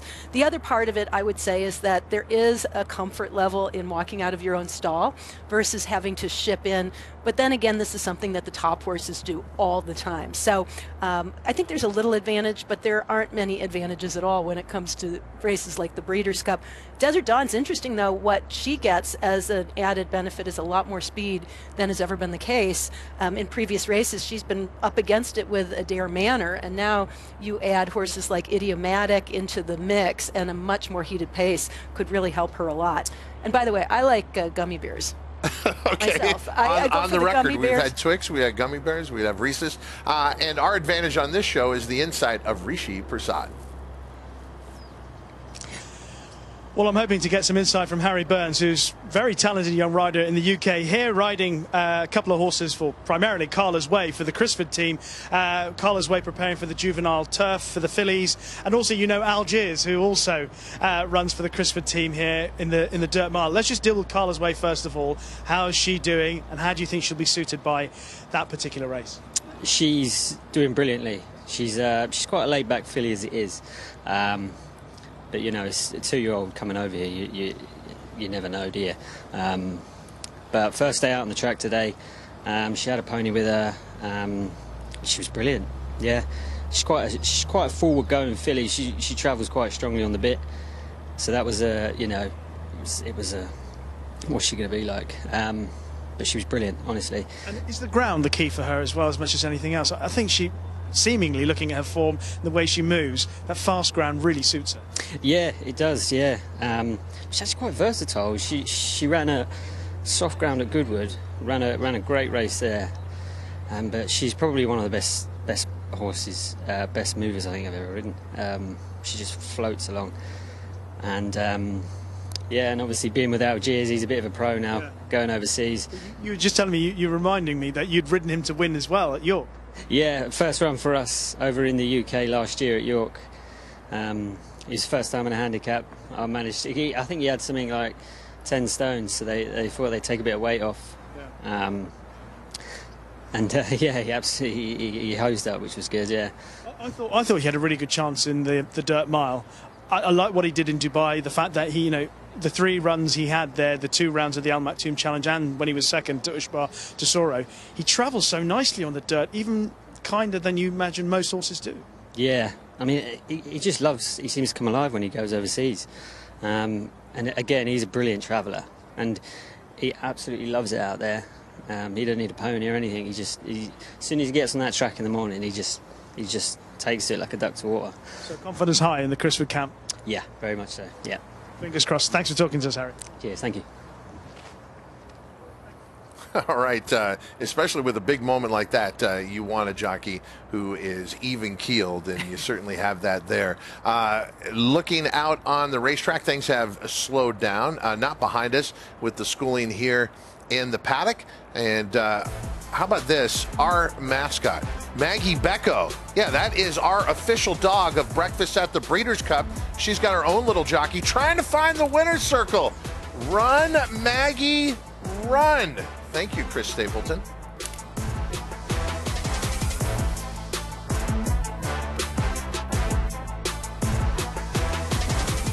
Trade Storm to win the Rico Woodbine Mile. She's going to do it. Simple Verse has won the Ledger. Snake Neck Spear and Asheen Murphy get through and have won.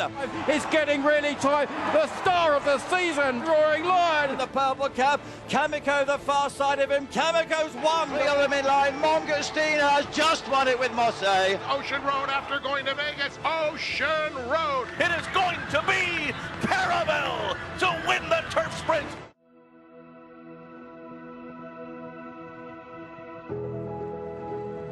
As horse racing's greatest take the stage at the Breeders' Cup, we're working to provide an ecosystem of care to keep these athletes safe. With comprehensive veterinary examinations starting weeks before entry, up until they leave the starting gate. With extensive racing, surface testing, and measurement protocols. new national uniform regulation, and rigorous enforcement under the Horse Racing Integrity and Safety Authority. And with the addition of advanced technology and new diagnostic tools, we're taking great and positive strides. But we are committed to doing much more. So no matter who wears the crown, safety runs first at the Breeders' Cup.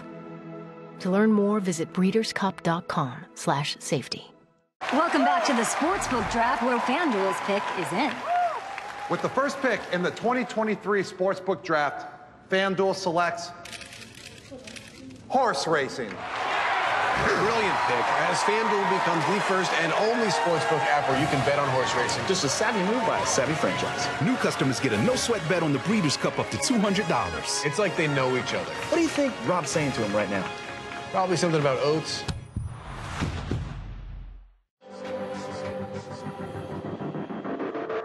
With NetJets, travel will always be personal. We do everything it takes to make every flight exceptional. Every single detail of your experience is personalized, just for you. As our standard is not just to meet our definition of perfection, it's to exceed yours.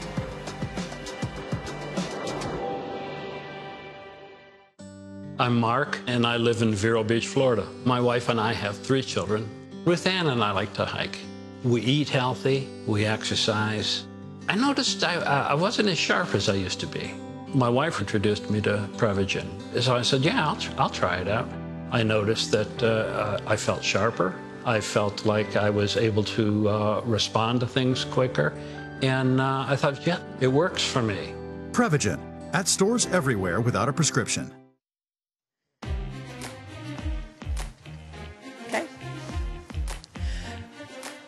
Welcome back here to Breakfast at the Breeders' Cup, and I thank everybody for sending me tweets or X's, whatever they're called, about who you want to see on the breakfast show. And Chad, overwhelmingly, I heard Zandon. I thought you were going to say me. There were like 2. I think there were 2 people that wanted to see you. Because my mom and my dad.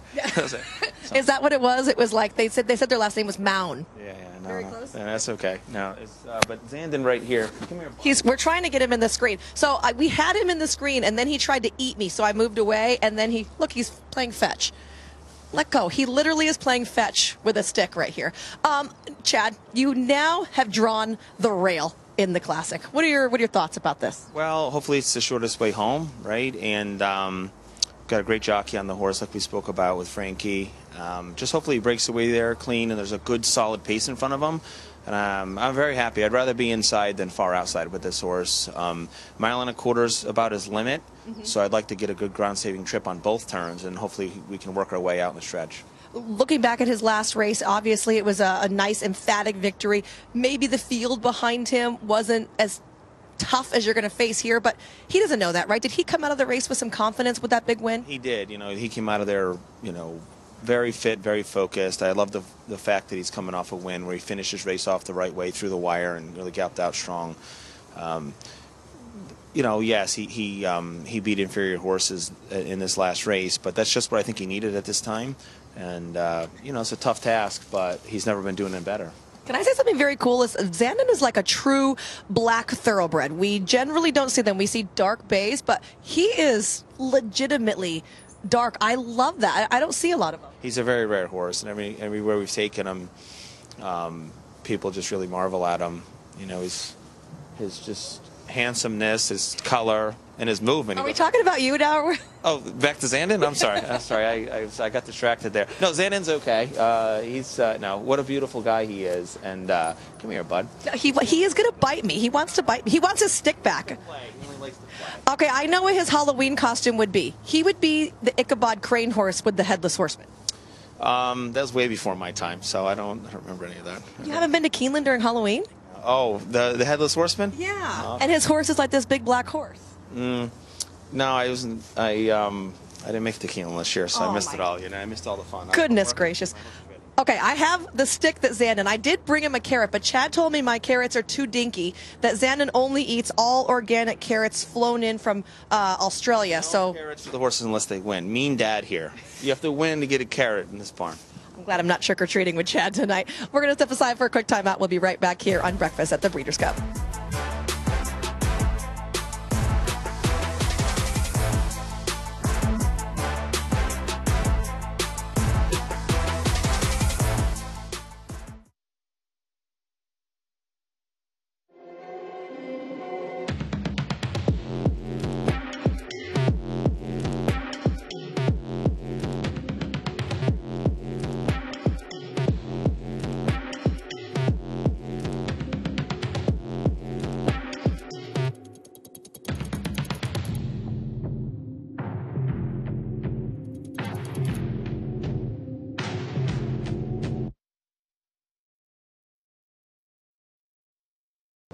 Hey there, it's Craig Carton. I know I can't believe it either, but the World Series is officially here. So if you're choosing to make a wager on the series this year, please be sure to do so responsibly. Gambling should always be fun, social, and entertaining. If at any time you reach a point where it's not all three, take a break, take a breath. Go to FanDuel.com/playwell. Go there right now. Run. Go there and learn more. FanDuel Casino has your chance at the #1 feeling, winning, which ranks even higher than the 18th best feeling, saving a kid from a well. 59 years later.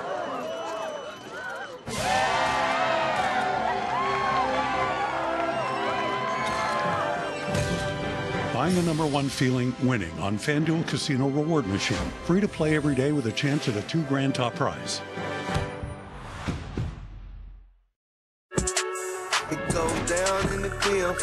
With FanDuel, every night is a watch party. New customers bet $5 to get $150 bonus if your team wins. Bet all the stars with all your friends and tell them that they get 3 months of NBA League Pass on us with any $5 bet. Only on FanDuel. New customers bet $5, get $150 bonus if your team wins. Plus NBA League Pass on us.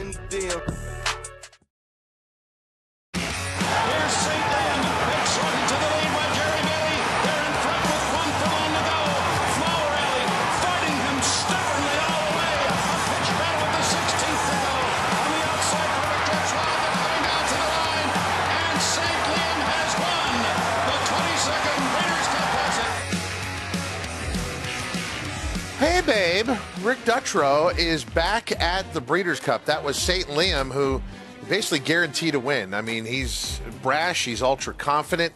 I thought it was kind of interesting at the post-draw with the video last night leading in about White Abario, who's going to send on the Breeders' Cup Classic. They just said, Rick Dutrow's been away for 10 years.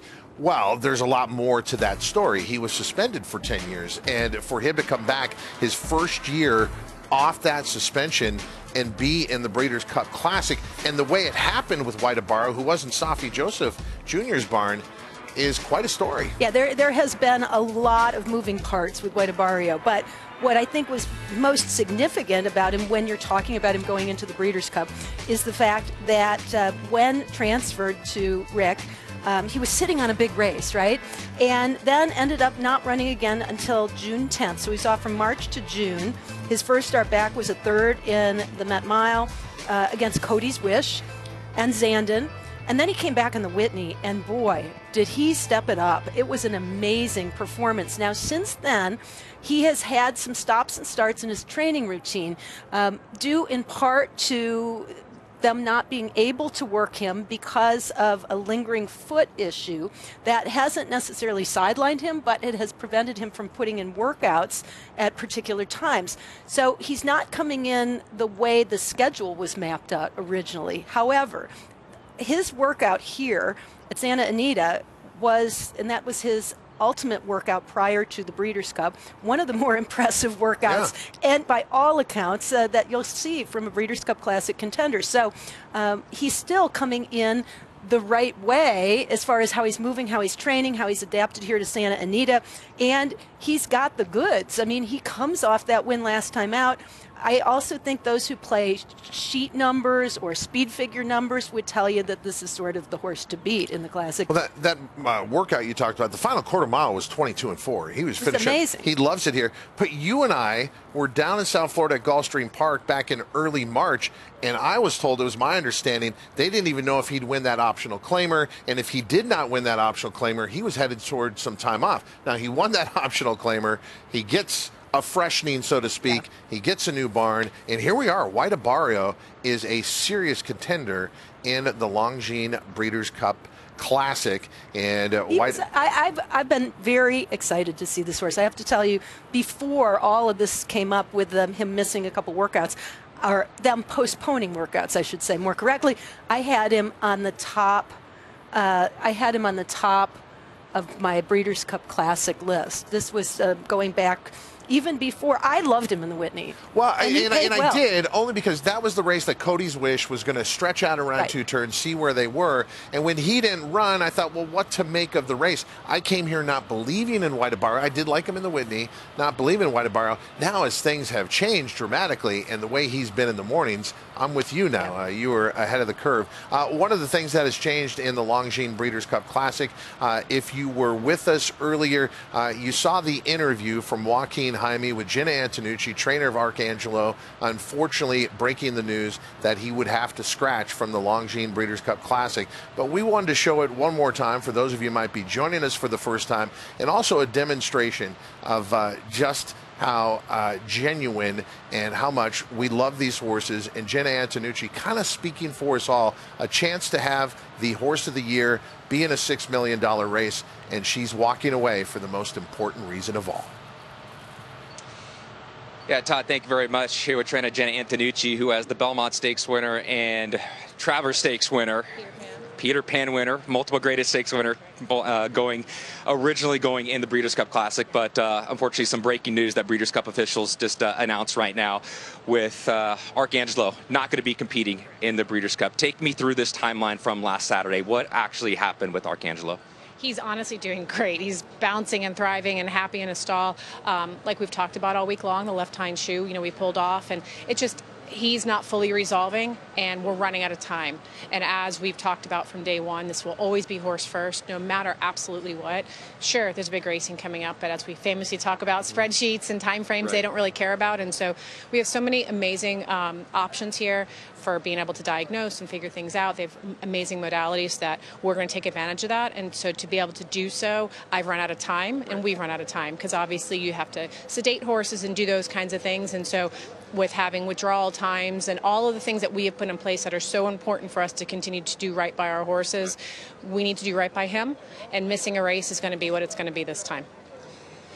As you mentioned, you ran out of time. In a perfect world, how much more time would you need to get him healthy to be competing in a race? How much time would that actually need for you? We haven't had the opportunity yet to answer all those questions. Right. And so it's, it'd be throwing a dart at a dartboard at this moment. Yeah. And so right now, we're going to stay focused on him, make sure he's doing awesome and thriving and healthy. And, like I said, lean into the vet crew out here. They've all been amazing and really trying to ensure that we're stewarding the best possible decisions for these guys. And just John Ebert and I, we've talked a ton about this. And if we have ever had any question or doubt, it's a no. Mm-hmm. And so for us, it's a no, as I know it would be for every other owner and trainer and every horseman on the backside. And so we're going to stay down, and we're going to double down on that. And unfortunately, it means we get to miss the Classic this year. You horsemen and you horsewomen, you guys surprise me when you take your lumps with news like this, because it seems like you're taking it incredibly well at this moment for being so fresh. It's not about me. I've said that from day one, and that would get me emotional. I'm not going to get emotional this morning about this, but no, listen, it's about him. It's his journey, and I've said from day one, it's his journey, and whatever we accomplish is so cool and great and all of that, but he's going to be okay, and I'm going to make sure he's okay, and John's committed to that too. He is. I'll send you guys out video later on. He's, tearing the barn down right now, but I'm not comfortable. Of course. And if I'm not comfortable, then it's a no. And we're committed to this process. Well, Jenna, thank you so much for coming over here. Thank you for the time. And I'm so sorry that you're not going to have Arcangelo competing in the Breeders' Cup this year. We'll be fine. It's all good. Thank you.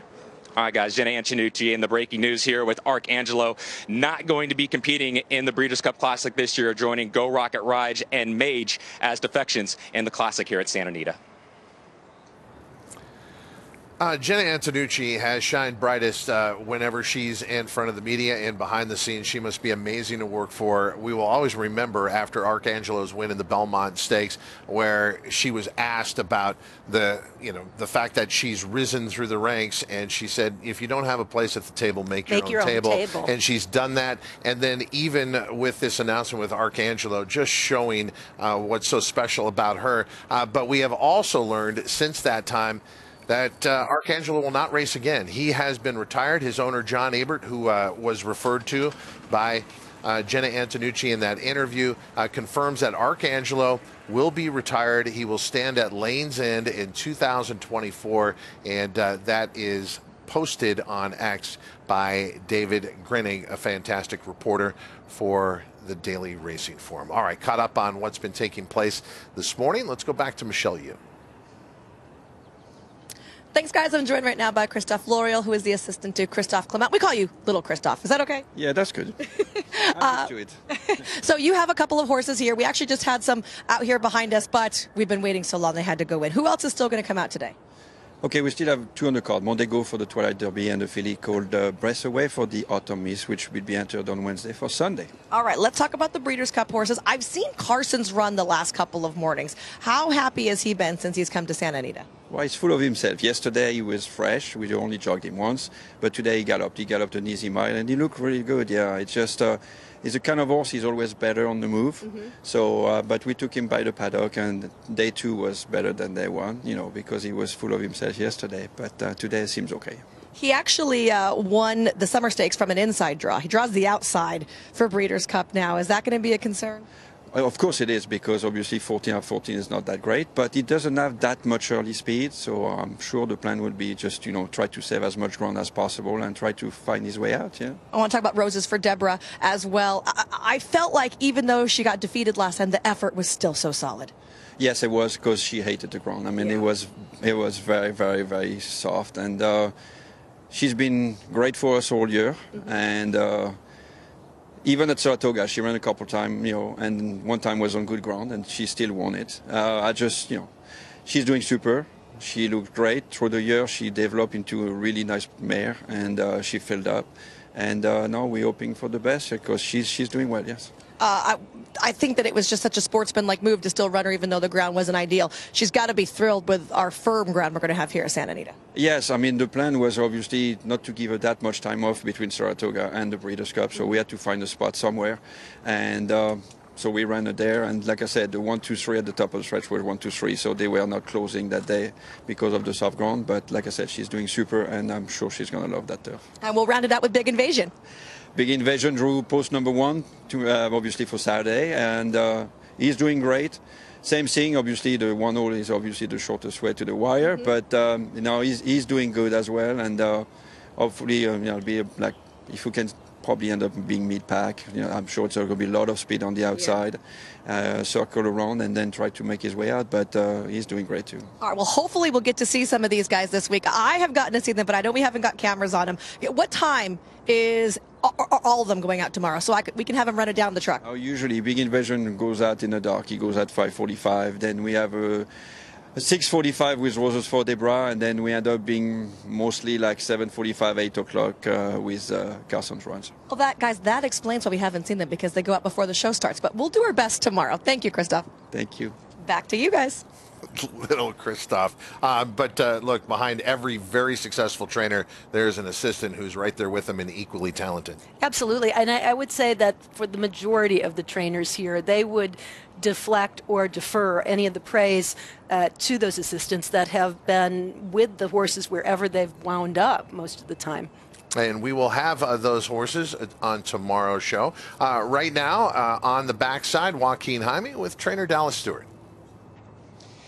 Yeah, trainer Dallas Stewart has 2 Breeders' Cup victories, brings in a team of 3 to the Breeders' Cup at Santa Anita this year. Let's start with your Breeders' Cup sprint horse and Hoist the Gold. Got back into the winner's circle last race at Keeneland Racecourse, but take me 2 and 3 starts back. What happened in his California tour over at Del Mar? I mean, we just didn't get out of the gates running good enough, I guess. The races are fast, He just couldn't get in position to win. So he got in position, but it was kind of like out of position for Del Mar. So You know, the horse trained wonderful, getting back to Kentucky, worked him, he black lettered work, so we went back after it, went in again, didn't get it done, got him back home. We just stuck with the plan, but the horse trained wonderful, and Johnny Velasquez rode him just terrific, got him in, engaged him early, and so I think we got him right on. He came back with a minute work, you know, for this race, and he seems happy and healthy and ready to roar. Our Future Stars Friday, you have the Louisiana bred in Accommodate Eva in here. What gives you the confidence to take her into Grade 1 company off that maiden win? Well, you know, I mean, listen, she's doing really, really good. She had a big race. We put blinkers on her, changed her just dramatically. And, you know, I mean, she's coming off a win, 7 furlongs. We think that she'll handle the distance fine. She's got a great pedigree. So we're going to give it a shot and see. Murray Valley's always game to give it a whirl, and we'll see what happens. If she runs 1, 2, 3, it's a big plus. You have one early on Saturday in the Breeders' Cup Dirt Mile in Shirl's B. Lightly raced horse, I believe only 3 lifetime starts. Was that a pretty tough ask coming in off that long layoff from Dubai, going a mile and 3/16 at Churchill? Yeah, I mean, listen, we kind of sat down and talked about that it probably wasn't the right race for him coming off the layoff. Yeah. You know, the goal was to kind of get him moving forward. Hopefully, you know, have a Breeders' Cup horse, but you know, it just wasn't the right plan, we're thinking back. So we got him back, worked him twice. He black lettered at Churchill, 59, galloped out in 12, came back with a 46 and 4, 47, and just can't hold him on the ground. So, you know, 50 bred the horse. He's got the mare, he's got the stallion. You know, he says, listen, I believe in this horse and I want to try something big with him. I said, well, here we go. So here we are. So I love the horse. I mean, I'm hoping that he can handle the competition. So at least for a couple of these horses, you're saying they got the black letter works, talking about horse, the Gold and Shirl's B. Is that normal for them? Are they generally fast workhorses, or are they tipping their hand to you? Yeah, I mean, a little of both, right? So you want to be ready, but you got to, you know, let them finish up and work good and gallop out good. You know, those works at Churchill. I mean, 59 and change, galloping out in 12, that's really hard to do. And they've done it, and they came out of it healthy. So we're going to see where it puts them. Now everybody here in Southern California at Santa Anita, how's the team settled into their barn? Very good. I mean, listen, the horses are eating well. They're happy to be with this beautiful sunshine. I love Santa Anita. I love racing here. And we'll see how we do Friday and Saturday. Appreciate the time, Dallas. Have a good morning here. Thanks for everything. Thanks, guys. Thank you. And when you look at the Breeders' Cup Challenge Series, Hoist the Gold benefited by the Breeders' Cup Challenge Series. They definitely needed that win to get into the Cutter Breeders' Cup Sprint. Absolutely. I mean, and that also helped pay the way, right? Yeah, right, Took care of the travel expenses. Shirl's B under the radar a little bit, but training really, really well for this. Andy Biancone getting a travel allowance and $100 per day for eating. I don't know if we've taken care of dill pickle, though, but we should, Andy. Todd, dill pickle's getting plenty of carrots between sets, but we're joined now by Ramos Cootie, regular exercise rider of Charge It off. We're finished, but a distance going into the mile now. Hector has been aboard him since he was a 2-year-old, so he knows him very, very well. He's doing the track here, and we're just gonna go stand in the gate before he goes to gallop. Hector says he's been handling this track really, really well. I'm being aware not to get pony because he loves ponies, if you know what I mean. And but you can just see him riding a big, beautiful horse. How he's developed so much. I was a big fan of his when he started on the Derby Trail at Gulfstream Park, and it's just so much fun to see him and root him on here, Todd. And this is one of the horses that we were talking about, Caton, where the trainer left the options open. Todd Pletcher had cross-entered, but ultimately decided for the Big Ass Fans Breeders' Cup Dirt Mile. And I think that the reason he opted for the other course with his other horses had to do with pace. So I would guess that he feels like the distance here is better suited for where his horse is at. Charge It, you know, started out as a horse who would tend to lag behind the field a little bit and took a little while to get, I shouldn't say lag behind, but just took a little while to kind of get that extra push at the end. He's really matured a lot, though, and changed. And been able to now put himself into the race and still be effective at the end. His last in the Woodward at the distance of ground of 1.1 miles was even, I'd say. He finished 4th behind Zandon, but if you look at his races at a mile, he's been able to finish a little bit more effectively. So I think rather than focus on pace, it's focus on distance, and in this case, what's best for him. But Charge It is a horse that just physically I mean, always had a lot of the right ingredients, but to me, now really seems to be putting it together mentally and physically together. Beautiful horse. And I think it's interesting he'll go to the gate and stand because, again, we want to keep repeating what you want. And if there are going to be any issues or any little quirks, if horse is going to act up just a little bit or get antsy or a little overexcited around the gate, you want that to happen in the morning before the big dance. So they'll go, they'll stand, it'll give the gate crew a chance to get to know him too, they'll back him out, and then they allow him to gallop around in his regular routine. The more you do that in the morning, the less trouble you usually have in the afternoon. A product of Mandy Pope's Whisper Hill Farm. She has put a huge investment into her broodmare band, and it's paying off with horses like Charge It, a Son of Tap It, out of the Indian Charlie mare, all take charge. That is on Saturday, the Breeders' Cup Dirt Mile, Charge It for trainer Todd Pletcher. But then there is Future Stars Friday, and taking a look at one of the horses preparing for the juvenile out on the track right now, Fierceness. This is another Todd Pletcher runner for Rapoli Stable, a son of City of Light, who broke his maiden in the mud at Saratoga in August in commanding fashion. He went right to the front, and boy, he relished the going. He came back in the Champaign on a sloppy track, but a different track. Rather than Saratoga and a sprint, he was going a mile at Aqueduct in the Belmont at Aqueduct meet, and he didn't fare well at all. He didn't get out of the gate as cleanly as he had, literally and figuratively, and he almost kind of lunged, and in the process, I think, became discombobulated out of the gate and just wound up wrapped up and distanced by 20 lengths. That is definitely not indicative of what he's capable of. Yeah, Todd Pletcher said as much. He goes, it just was one of those days, we're going to throw it out and believe that he's the horse we first saw. And this is the type of horse that could certainly rebound and run a spectacular performance, because that first race was visually spectacular.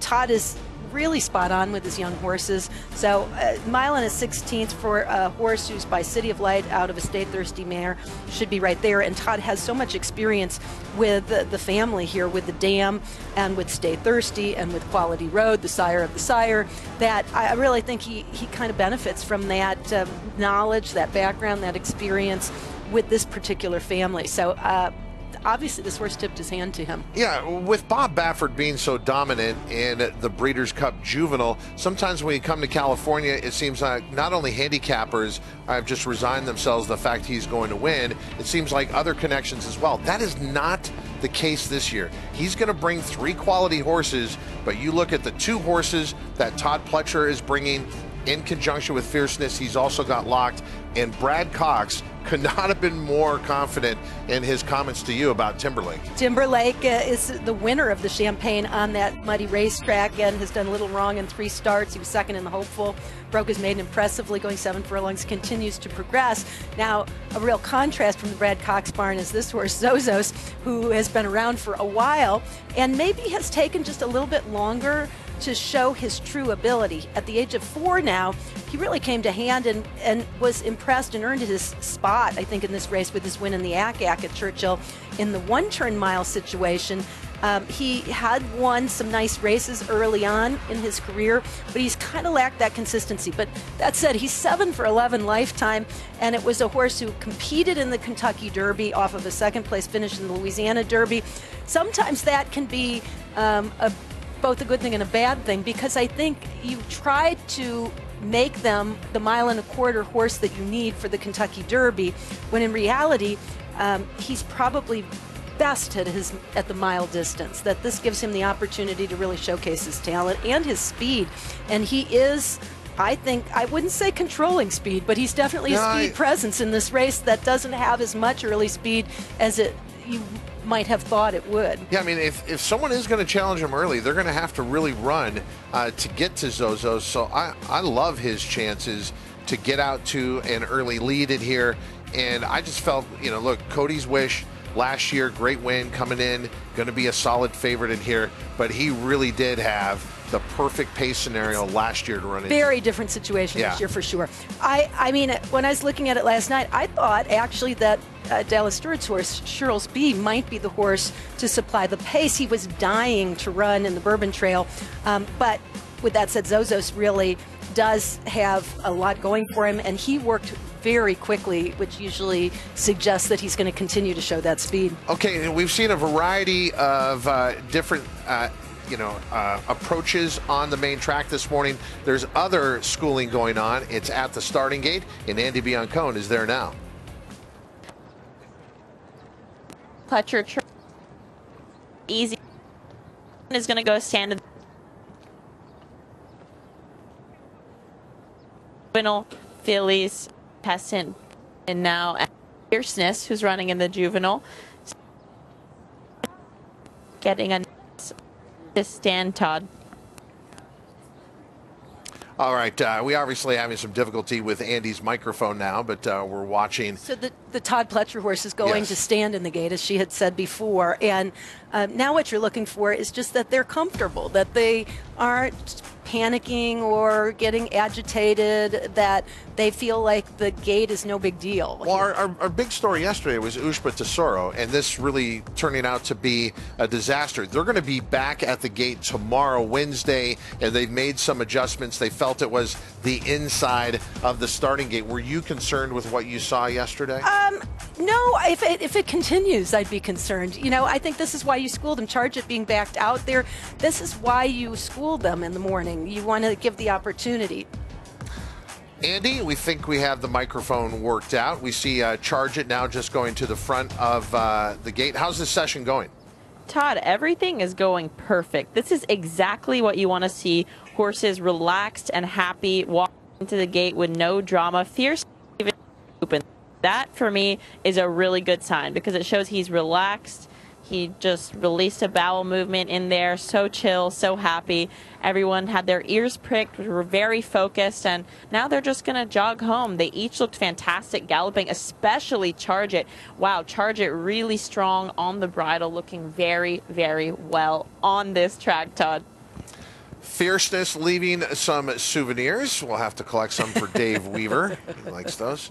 But the FanDuel Breeders' Cup Juvenile Fierceness is kind of the rebound horse, an attractive price at 6-1 in the morning line for a horse who was an overwhelming favorite last time out on the Champagne. And then, as you said, there is a case to be made for Charge It. He's always had the ability. Will he put it together at the right time? And we always see that at the Breeders' Cup, a horse that you knew at the beginning of the year was probably destined for a race, a championship race at the end of the year, and then they kind of lost their way, and then they jump up at a big price. A lot of times your original intuition on a horse as a handicapper in this sport is right, and you should play it at the Breeders' Cup. Okay, in Italian, speaking of horses who are kind of in and out of form, she's awesome with her running style. Go out there and catch me. Well, last time out, her stablemate, the less fancied of the two, Gina Romantica, ended up beating her for trainer Chad Brown. What do you make of where In Italian ultimately ended up for the Breeders' Cup? Do you like her and the spot they picked? I do. I think that in this case, you could have made a case in either direction for either horse, because when you're talking the fillies, it's a little bit tricky. You've got fillies who can either go against their own in what might be a little bit easier spot, although, as I mentioned earlier, there is no such thing as an easy spot in the Breeders' Cup. But in the filly and mare turf, you're talking a longer distance. Then, on the other hand, when you go in the mile, you're talking about some of the most brilliant milers around the world. So a tougher spot, and both these horses coming off really good efforts at the mile. I would say that In Italian is a catch-me-if-you-can type of horse, and that probably plays to her strengths in the spot that she's in, whereas Gina Romantica probably could have been more versatile either way, I guess is where you say it. I think that even though intuitively you think that if you go the shorter distance, the speed would be better, the truth is that you have more horses with tactical speed at the shorter distance, the mile, than you do at the longer distance. So In Italian, going maybe a little touch bit farther than would be the absolute ideal for her, but she showed she almost won this race last year, was beaten just a length by Tuesday coming in from Europe, and that was one of the best showings of horses that were based in North America against what was an incredible day for the invaders. So In Italian has the goods, I think, to be effective any place, but I like where she ended up. I really think it is more of a catch-me-if-you-can type of situation that plays to her strength, whereas Gina Romantica in the mile is going to sit the same type of trip she would in the filly and mare turf. If you were with us yesterday, our reporters had a conversation with Ignacio Correas about Leda Vida and her coming out on the track this morning, and now we get to see Leda Vida preparing for the Longines Breeders' Cup Distaff. She's just 1 for 8 on the year, and that one win was at Thistledown. As far as beating the top of this division, she was second in the Juddmonte Spinster last time out to Idiomatic. That's the good news, but she was never really a factor. She was second, beaten 4 1/4 lengths by Idiomatic, who is one of the horses to beat in here. She's a filly, though, that's been knocking on the door every single solitary time she runs, and it's regardless of the competition. Her only lackluster performance was in the Locust Grove, and I think she just didn't show up. I mean, she just didn't have, I don't know what the reasoning was for it, but she, you know, everybody has a bad day, and she just had an off day.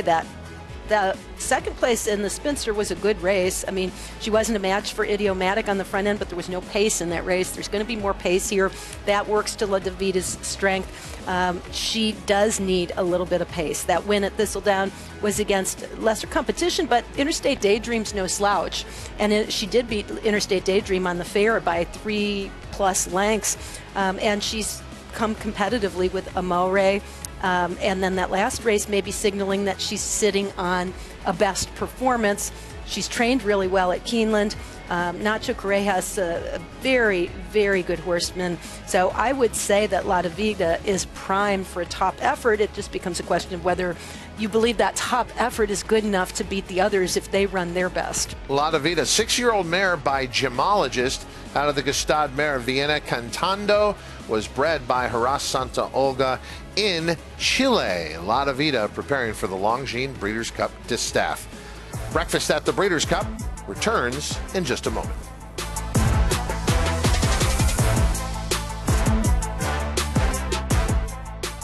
Life is good. Really, really, really good. Life is good. Opens up here. He's a rocket ship. Life is good. Clears the field. Still in command. Galloping without any urgency. Back in the winner's circle. No challenge from anyone. They ran him off their feet. Life is good is looking good. And this colt is incredible. Hey, so I found a betting system that's really working great for me. So did I. What's yours? I set up an hour-a-week time limit on FanDuel. I can also set up wager limits, so I only bet what I can afford, and betting stays fun. Right. So what's your system? What's that? Your system. What's your system?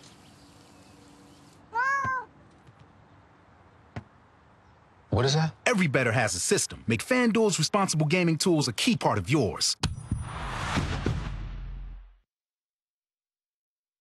Garbage time. That phrase never sounded quite right, because no part of football is meaningless.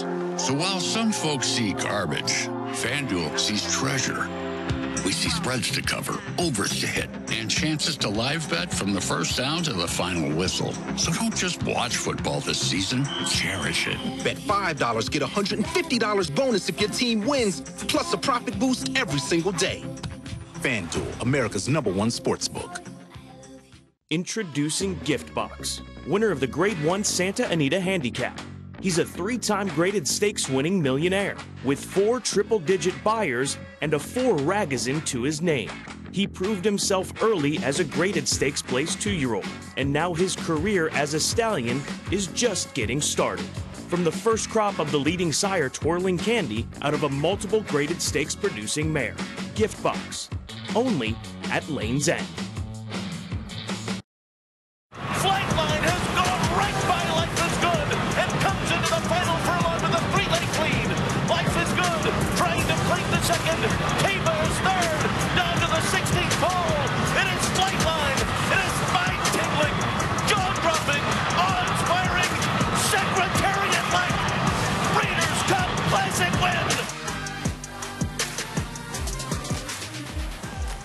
That was last year, Flightline concluding a meteoric career. We only saw him for 6 starts, but what a 6 starts they were. And when you hear Larry Colmus breaking out the comparison to Secretariat, that is saying something. In the modern game, he is one of the most brilliantly talented horses we have ever seen. He then went off to stud. Let's get an update on how Flightline is doing at Lane's End. After utter dominance on the racetrack, champion Flightline arrived at the prestigious Lane's End farm to begin his new career at stud. And he did so in the same way he competed, with authority. When he came off the van and he just stopped and let out a big whinny and let all the other guys know he was here, they all responded to him, and then he just put his head down and walked into his stall, and has really been so easy ever since. Flightline had created such a buzz about his stallion potential, a percentage of his stud rights sold for $4.6 million in a first-of-its-kind auction at Keeneland with a metaverse experience. To make something like that work, you got to have something that's a real one-off. We took one share and made it available that way, and it was incredible, and obviously the result was amazing. And when it came to breeding, Flightline had, well, just a little something to learn. He walked down to the breeding shed the first time, obviously not knowing what was going on, but once he figured it out, he didn't want to leave. He said, "Oh, now that's not a bad thing. I got to go back there." After covering 152 mares with his first crop due next year, Flightline's taking a well-deserved break at Lane's End Farm as they prepare for the 2024 breeding season. It's amazing how quickly the progeny get here. It seemed like it wasn't that long ago. Gunrunner was winning the Breeders' Cup Classic down at Del Mar. It does go by very, very quickly, although probably not that way for those who are involved with the breeding and the foaling and the waiting and the watching to see how they develop. But especially for Gunrunner, that's been the trip of a lifetime for Ron Winchell and Three Chimneys partners, because that horse was not only unbelievable on the racetrack, who progressed with each race and each start, but he has taken no time at all to become one of the most dominant sires we've seen. And Flightline is potentially able to follow suit because the brilliance on the racetrack was remarkable, and now it won't be very long before we see his offspring on the racetrack. Well, and another name that is going to be added to that already impressive stallion list at Lane's End is Arcangelo. We brought you the news that he was retired. The events of this morning and the announcement by Jenna Antonucci that this horse would not be going to the Longines Breeders' Cup Classic, and then the follow-up news, Arcangelo retired. He's got a great home at Lane's End. Speaking of a great home for horse racing, Santa Anita and the First Bet Group, the Stronach Group, have gone out of their way, Michelle Yu, to make this the safest place for thoroughbred racing in America, and you have one of the examples of that. That's right, Todd. I am joined right now by renowned surgeon Dr. Ryan Carpenter, who's also an everyday practicing veterinarian here, but he has invited us into the on-track clinic today. So we are actually on the backside of Santa Anita, and this clinic is pretty state-of-the-art. Yeah, so we're very fortunate here at Santa Anita to have an actual hospital on site.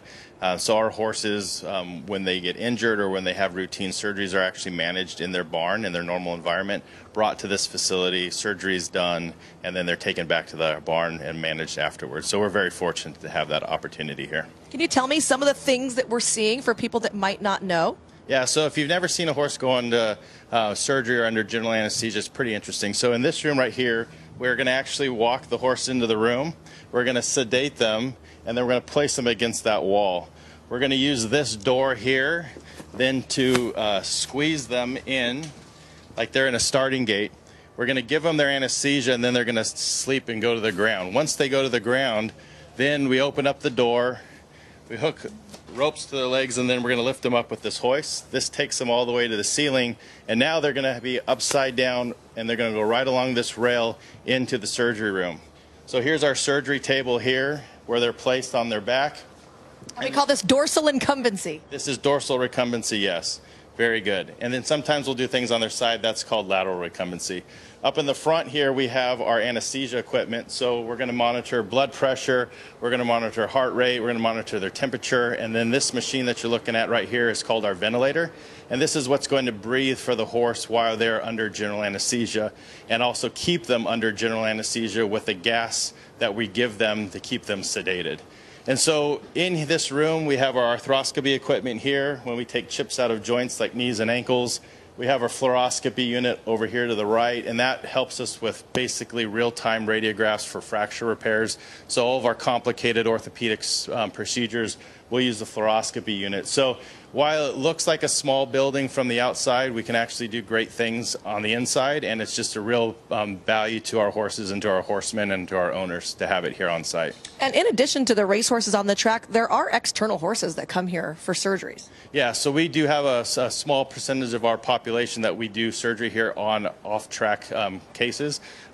Generally speaking, we like to focus our work on the racehorse type injuries, and so when an off-track horse has that type of injury, they often come here because what we do here is just at a high volume compared to what they do at other places. And so we're kind of the experts in this region when it comes to arthroscopy, airway surgery, and fracture repair.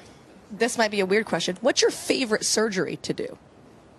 I love fracture repairs because you take a horse that's sore, can't use their leg, bring them in here, and then the moment they walk out the door, they're happy, they're equal weight bearing, and you can see an instantaneous relief in their discomfort by just putting a single or a couple screws in their legs. And so it's very rewarding to see a horse that is sore become instantaneously comfortable with a relatively quick procedure. Can you tell me a little bit about some of the other diagnostic tools that we have on site here at Santa Anita? And I know we're going to get to visit them later this week. Yeah, so we have a full imaging center here, which is awesome. So we have a PET scan, a bone scan, and an MRI, and that's just 3 state-of-the-art pieces of equipment that helps us understand physiology and what's going on in the bone of the horse to help us prevent injuries before they actually become fractures where they need to come into this room. The other thing we have on site is a full lab where we can run all sorts of blood work, Coggins tests, things like that. So we basically have everything you need here, and it's rare that a horse would have to leave the facility or the grounds to go get additional health care. So these horses here at Santa Anita have better health care than most people in the world do.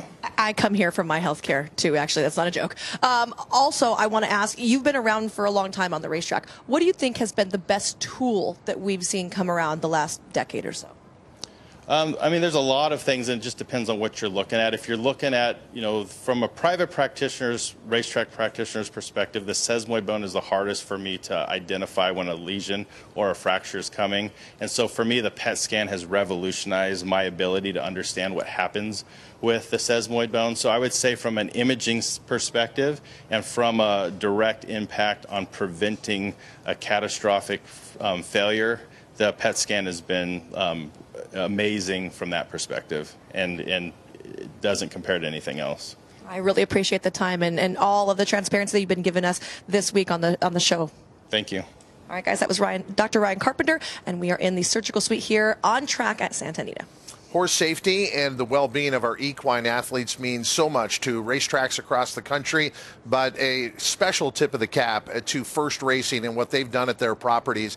Santa Anita has led the way for them, and in essence has led the way for the rest of the industry about how it should work here with the PET scans, with that surgery. And, our biggest story to start this breakfast at the Breeders' Cup was the injury to Go Rocket Ride. He was able to have surgery right away and give his best chance at recovery. I think all of the veterinarians involved and all of the horsemen as well would concur that the ability to diagnose things before they can happen is the #1 priority, and then the #2 priority is the ability to immediately address whatever the concerns are if something does occur, and to give them the right care, the right therapy, the right surgical process as quickly as possible. And we have really come a long way in a short period of time in that regard. And by extension, the Breeders' Cup only associates themselves with venues who can accommodate their lofty goals as well when it comes to the health and well-being of our equine athletes. Let's get back into the preparations for 2 championship days of racing. Taking a look at Future Stars Friday and the Breeders' Cup Juvenile Fillies. It's Omaha Girl out on the track for trainer Jorge Delgado, a winner last time out of Gulfstream Park in the Hallandale Beach. Although that's a one-turn mile, she'll be facing a two-turn mile and a 16th in the NetJets Breeders' Cup Juvenile Filly. We were just talking about hot sires. Omaha Beach is definitely one of those. At the top of the class with his 2-year-olds showing a lot of precocity, and if they follow suit and are anything like their old man, they're going to be able to handle those 2 turns that you address. She has won 2 of 3 races and I think shown a lot of versatility, because when she debuted at Monmouth and Maiden Company, it was 4.5 furlongs, and then she stepped up in only her 3rd start to that 1-turn mile. There was some moisture in the track, and she won very impressively as well. South Florida at one time was the place for 2-year-olds to come en route to success. They overachieved as far as their odds were concerned. They produced a number of Breeders' Cup winners. Brave Raj. Brave Raj, and also more recently even horses that Feather, Awesome Feather. Yeah, that's right. That they just get a good foundation, they get a head start because of the program and the weather that are both coming together, and the opportunity to start 2-year-olds a little earlier in the season. Also the close proximity to Ocala and Gainesville, where you have so many 2-year-olds based that can then come to the racetrack. But this filly is interesting. She was a $400,000 Keeneland sales graduate, and is you can tell why. She's beautiful. She's got a lot of legs. She's got some size and presence, and is doing everything the right way. Of course, she's got a tall task ahead of her in this particular race with, I think, more star power in the NetJet Breeders' Cup Juvenile Fillies than I've seen in a long time. I've called her the Annie Leibovitz of thoroughbred photography, but in truth, she's just a treasure in her own right. Barbara Livingston, if you are not following her on social media, you should. Every venue she goes to, she gives you a perspective that even sometimes we can't see when we're here. She is with Joaquin Jaime.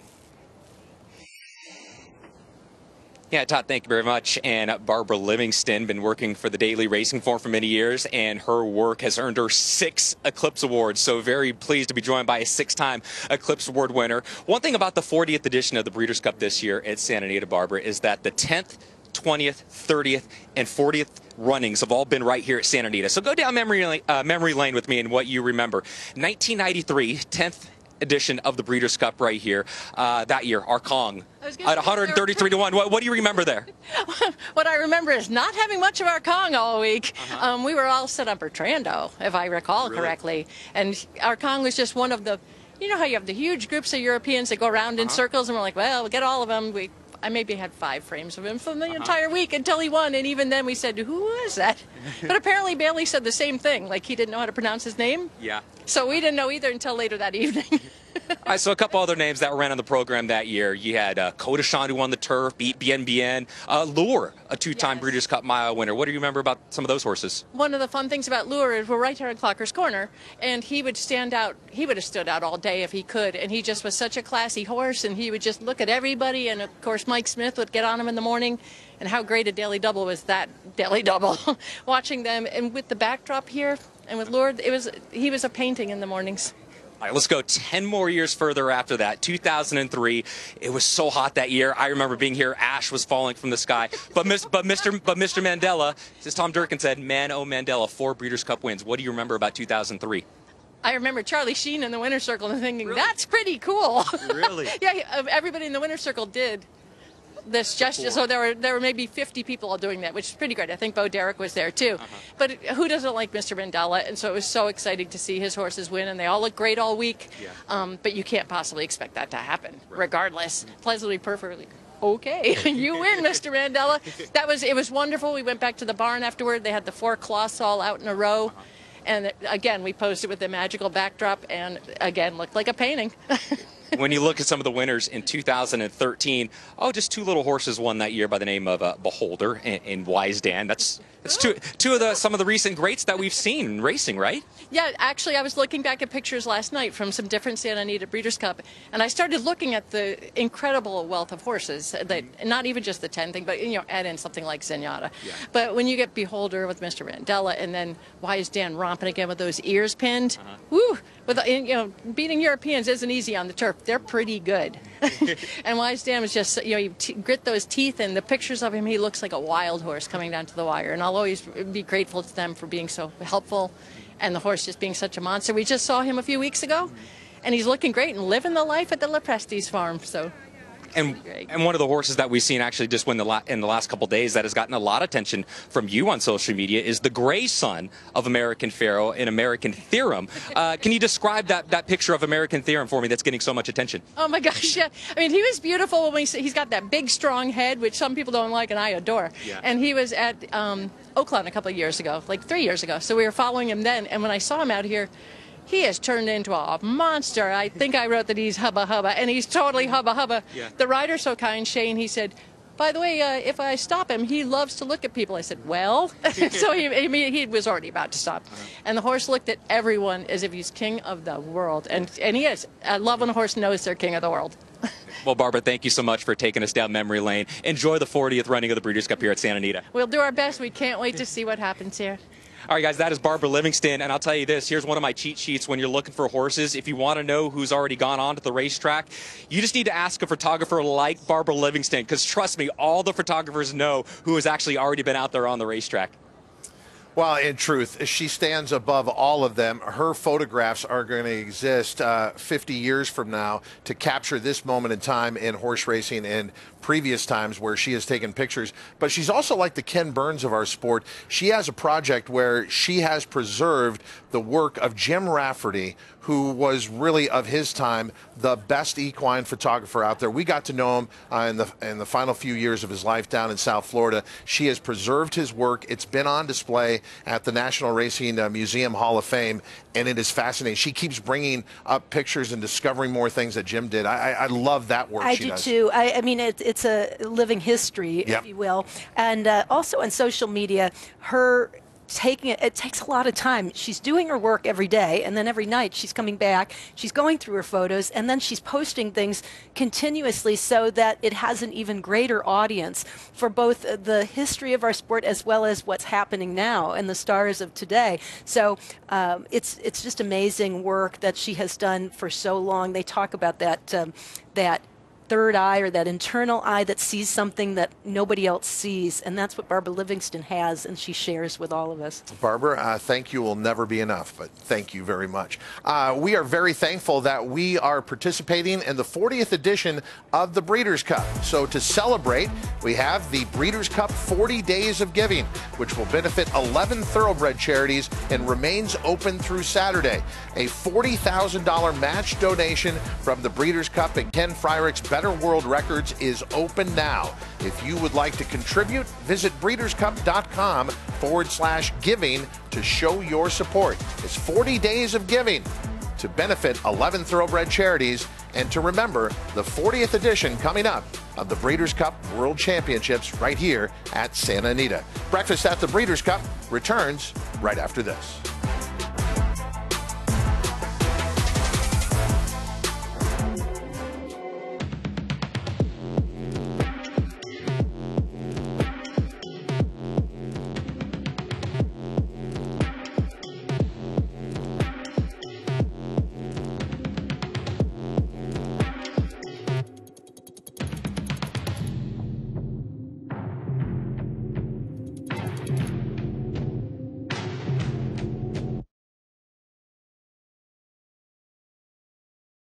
Warfront. This son of Danzig ranks among the world's elite sires. Ranked #1 by percentage of stakes winners, graded stakes winners, and Grade 1 winners. No stallion has a better strike rate. Warfront is the sire of over 100 lifetime stakes winners, including some of the sport's most talented runners both at home and abroad. Verstappen! War Bomber in front. War Bomber's won the King Edward. Here's the finish, Ancient Rome! Warfront, standing at Claiborne Farm. Trade Storm to win the Rico Woodbine Mile. She's going to do it. Simple Verse has won the Ledger. Slate Nick Spear and Shane Murphy get through and have won. It's getting really tight. The star of the season, drawing line. The purple cap, Kamiko the far side of him. Kamiko's won. The ultimate line, Mongostine has just won it with Mosse. Ocean Road after going to Vegas. Ocean Road. It is going to be Paris. Ravel to win the turf sprint. Maximum Security proves he's the real deal with a gate-to-wire win in the Florida Derby. Champion 3-year-old. Maximum Security has won the TVG.com Haskell Invitational. 11 triple-digit buyers. Maximum Security, he smoked them in the Cigar Mile. Grade 1 winning 4-year-old. Maximum Security takes them all the way in the TVG Pacific Classic.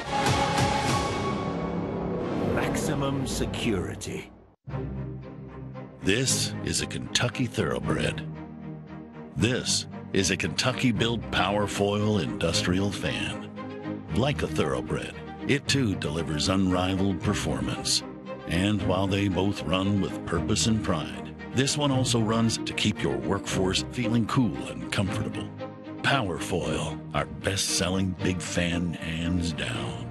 BigFans.com. Comfort without compromise. Early voting comes inside. He wins the Preakness by elect. Disarm takes the Met win. Antiva, they win the Bet Park Pennsylvania Derbies. Wicked Halo, who wins the Raven Run Stakes. Nobody catching Society. Red Group 1.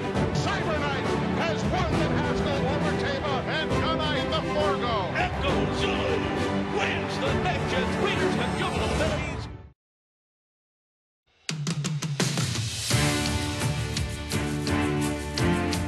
It was raining cats and dogs. It was so horrible.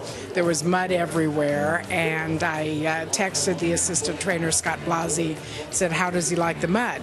And Scott said, I don't know, I've never seen anything like this before. But the skies cleared slightly, although it was still a muddy mess. Deal for the Breeders' Cup Classic, sent on their way to a perfect beginning. We were kind of nervous, but we were waiting for him to make that first corner. And when he did that with ease, we didn't worry as much anymore. Into the turn they go in the Classic, and Hard Spun has ensured a good pace. Then we come back to Curlin. Street Sense just waiting patiently down at the rail. And we knew that that would be the Horse of the Year race because everyone had been battling it out throughout the year. Curlin and Street Sense are making their runs now, and Street Sense is threatening to run a big one. Street Sense and Curlin, they got to get to Hard Spun. It was wonderful to watch him come from a little ways out of it and past that great crop. A 3-horse race as they turn for home in the big one. Hard Spun, but Curlin is breathing down his neck. Street Sense literally scraping the paint, but Curlin strikes the front, and Curlin is powerhousing home. Hard Spun, Street Sense did not go on, and it's all Curlin in the race of the year for Horse of the Year. It's Curlin in an absolutely stylish performance. That was one of the best. It may be the best. That was the ultimate race. He's responsible for a lot of our success, and you know, we take the best care of him, always have, and always will.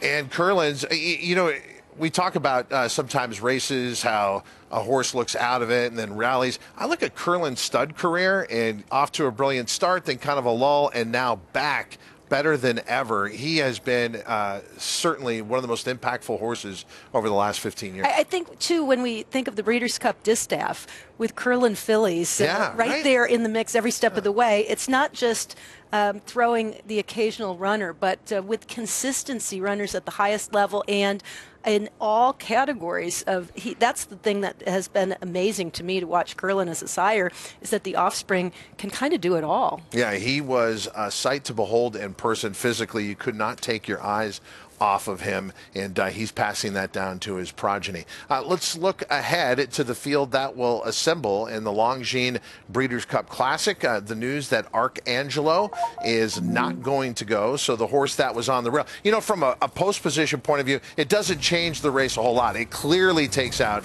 a major contender. You wonder if they may adjust the morning line because he was the second choice in the morning line. But again, with the inside scratching out, the rest of the field not truly affected here. No, and you know, Zandon, who will now be on the inside of this field, is the type of horse that can sit a stalking trip White Abarrio just next to him in the gate has a little bit of speed, and then we kind of space it out with Saudi Crown right in the middle of the field having speed, and then to the outside we get into the favorite, who I think was a little bit of a surprise to many people, with Arabian Nights ending up the morning line favorite. Despite that outside draw, he moves in one, obviously. I don't think it's that big of a deal, to be honest with you, that he's on the outside. Do you?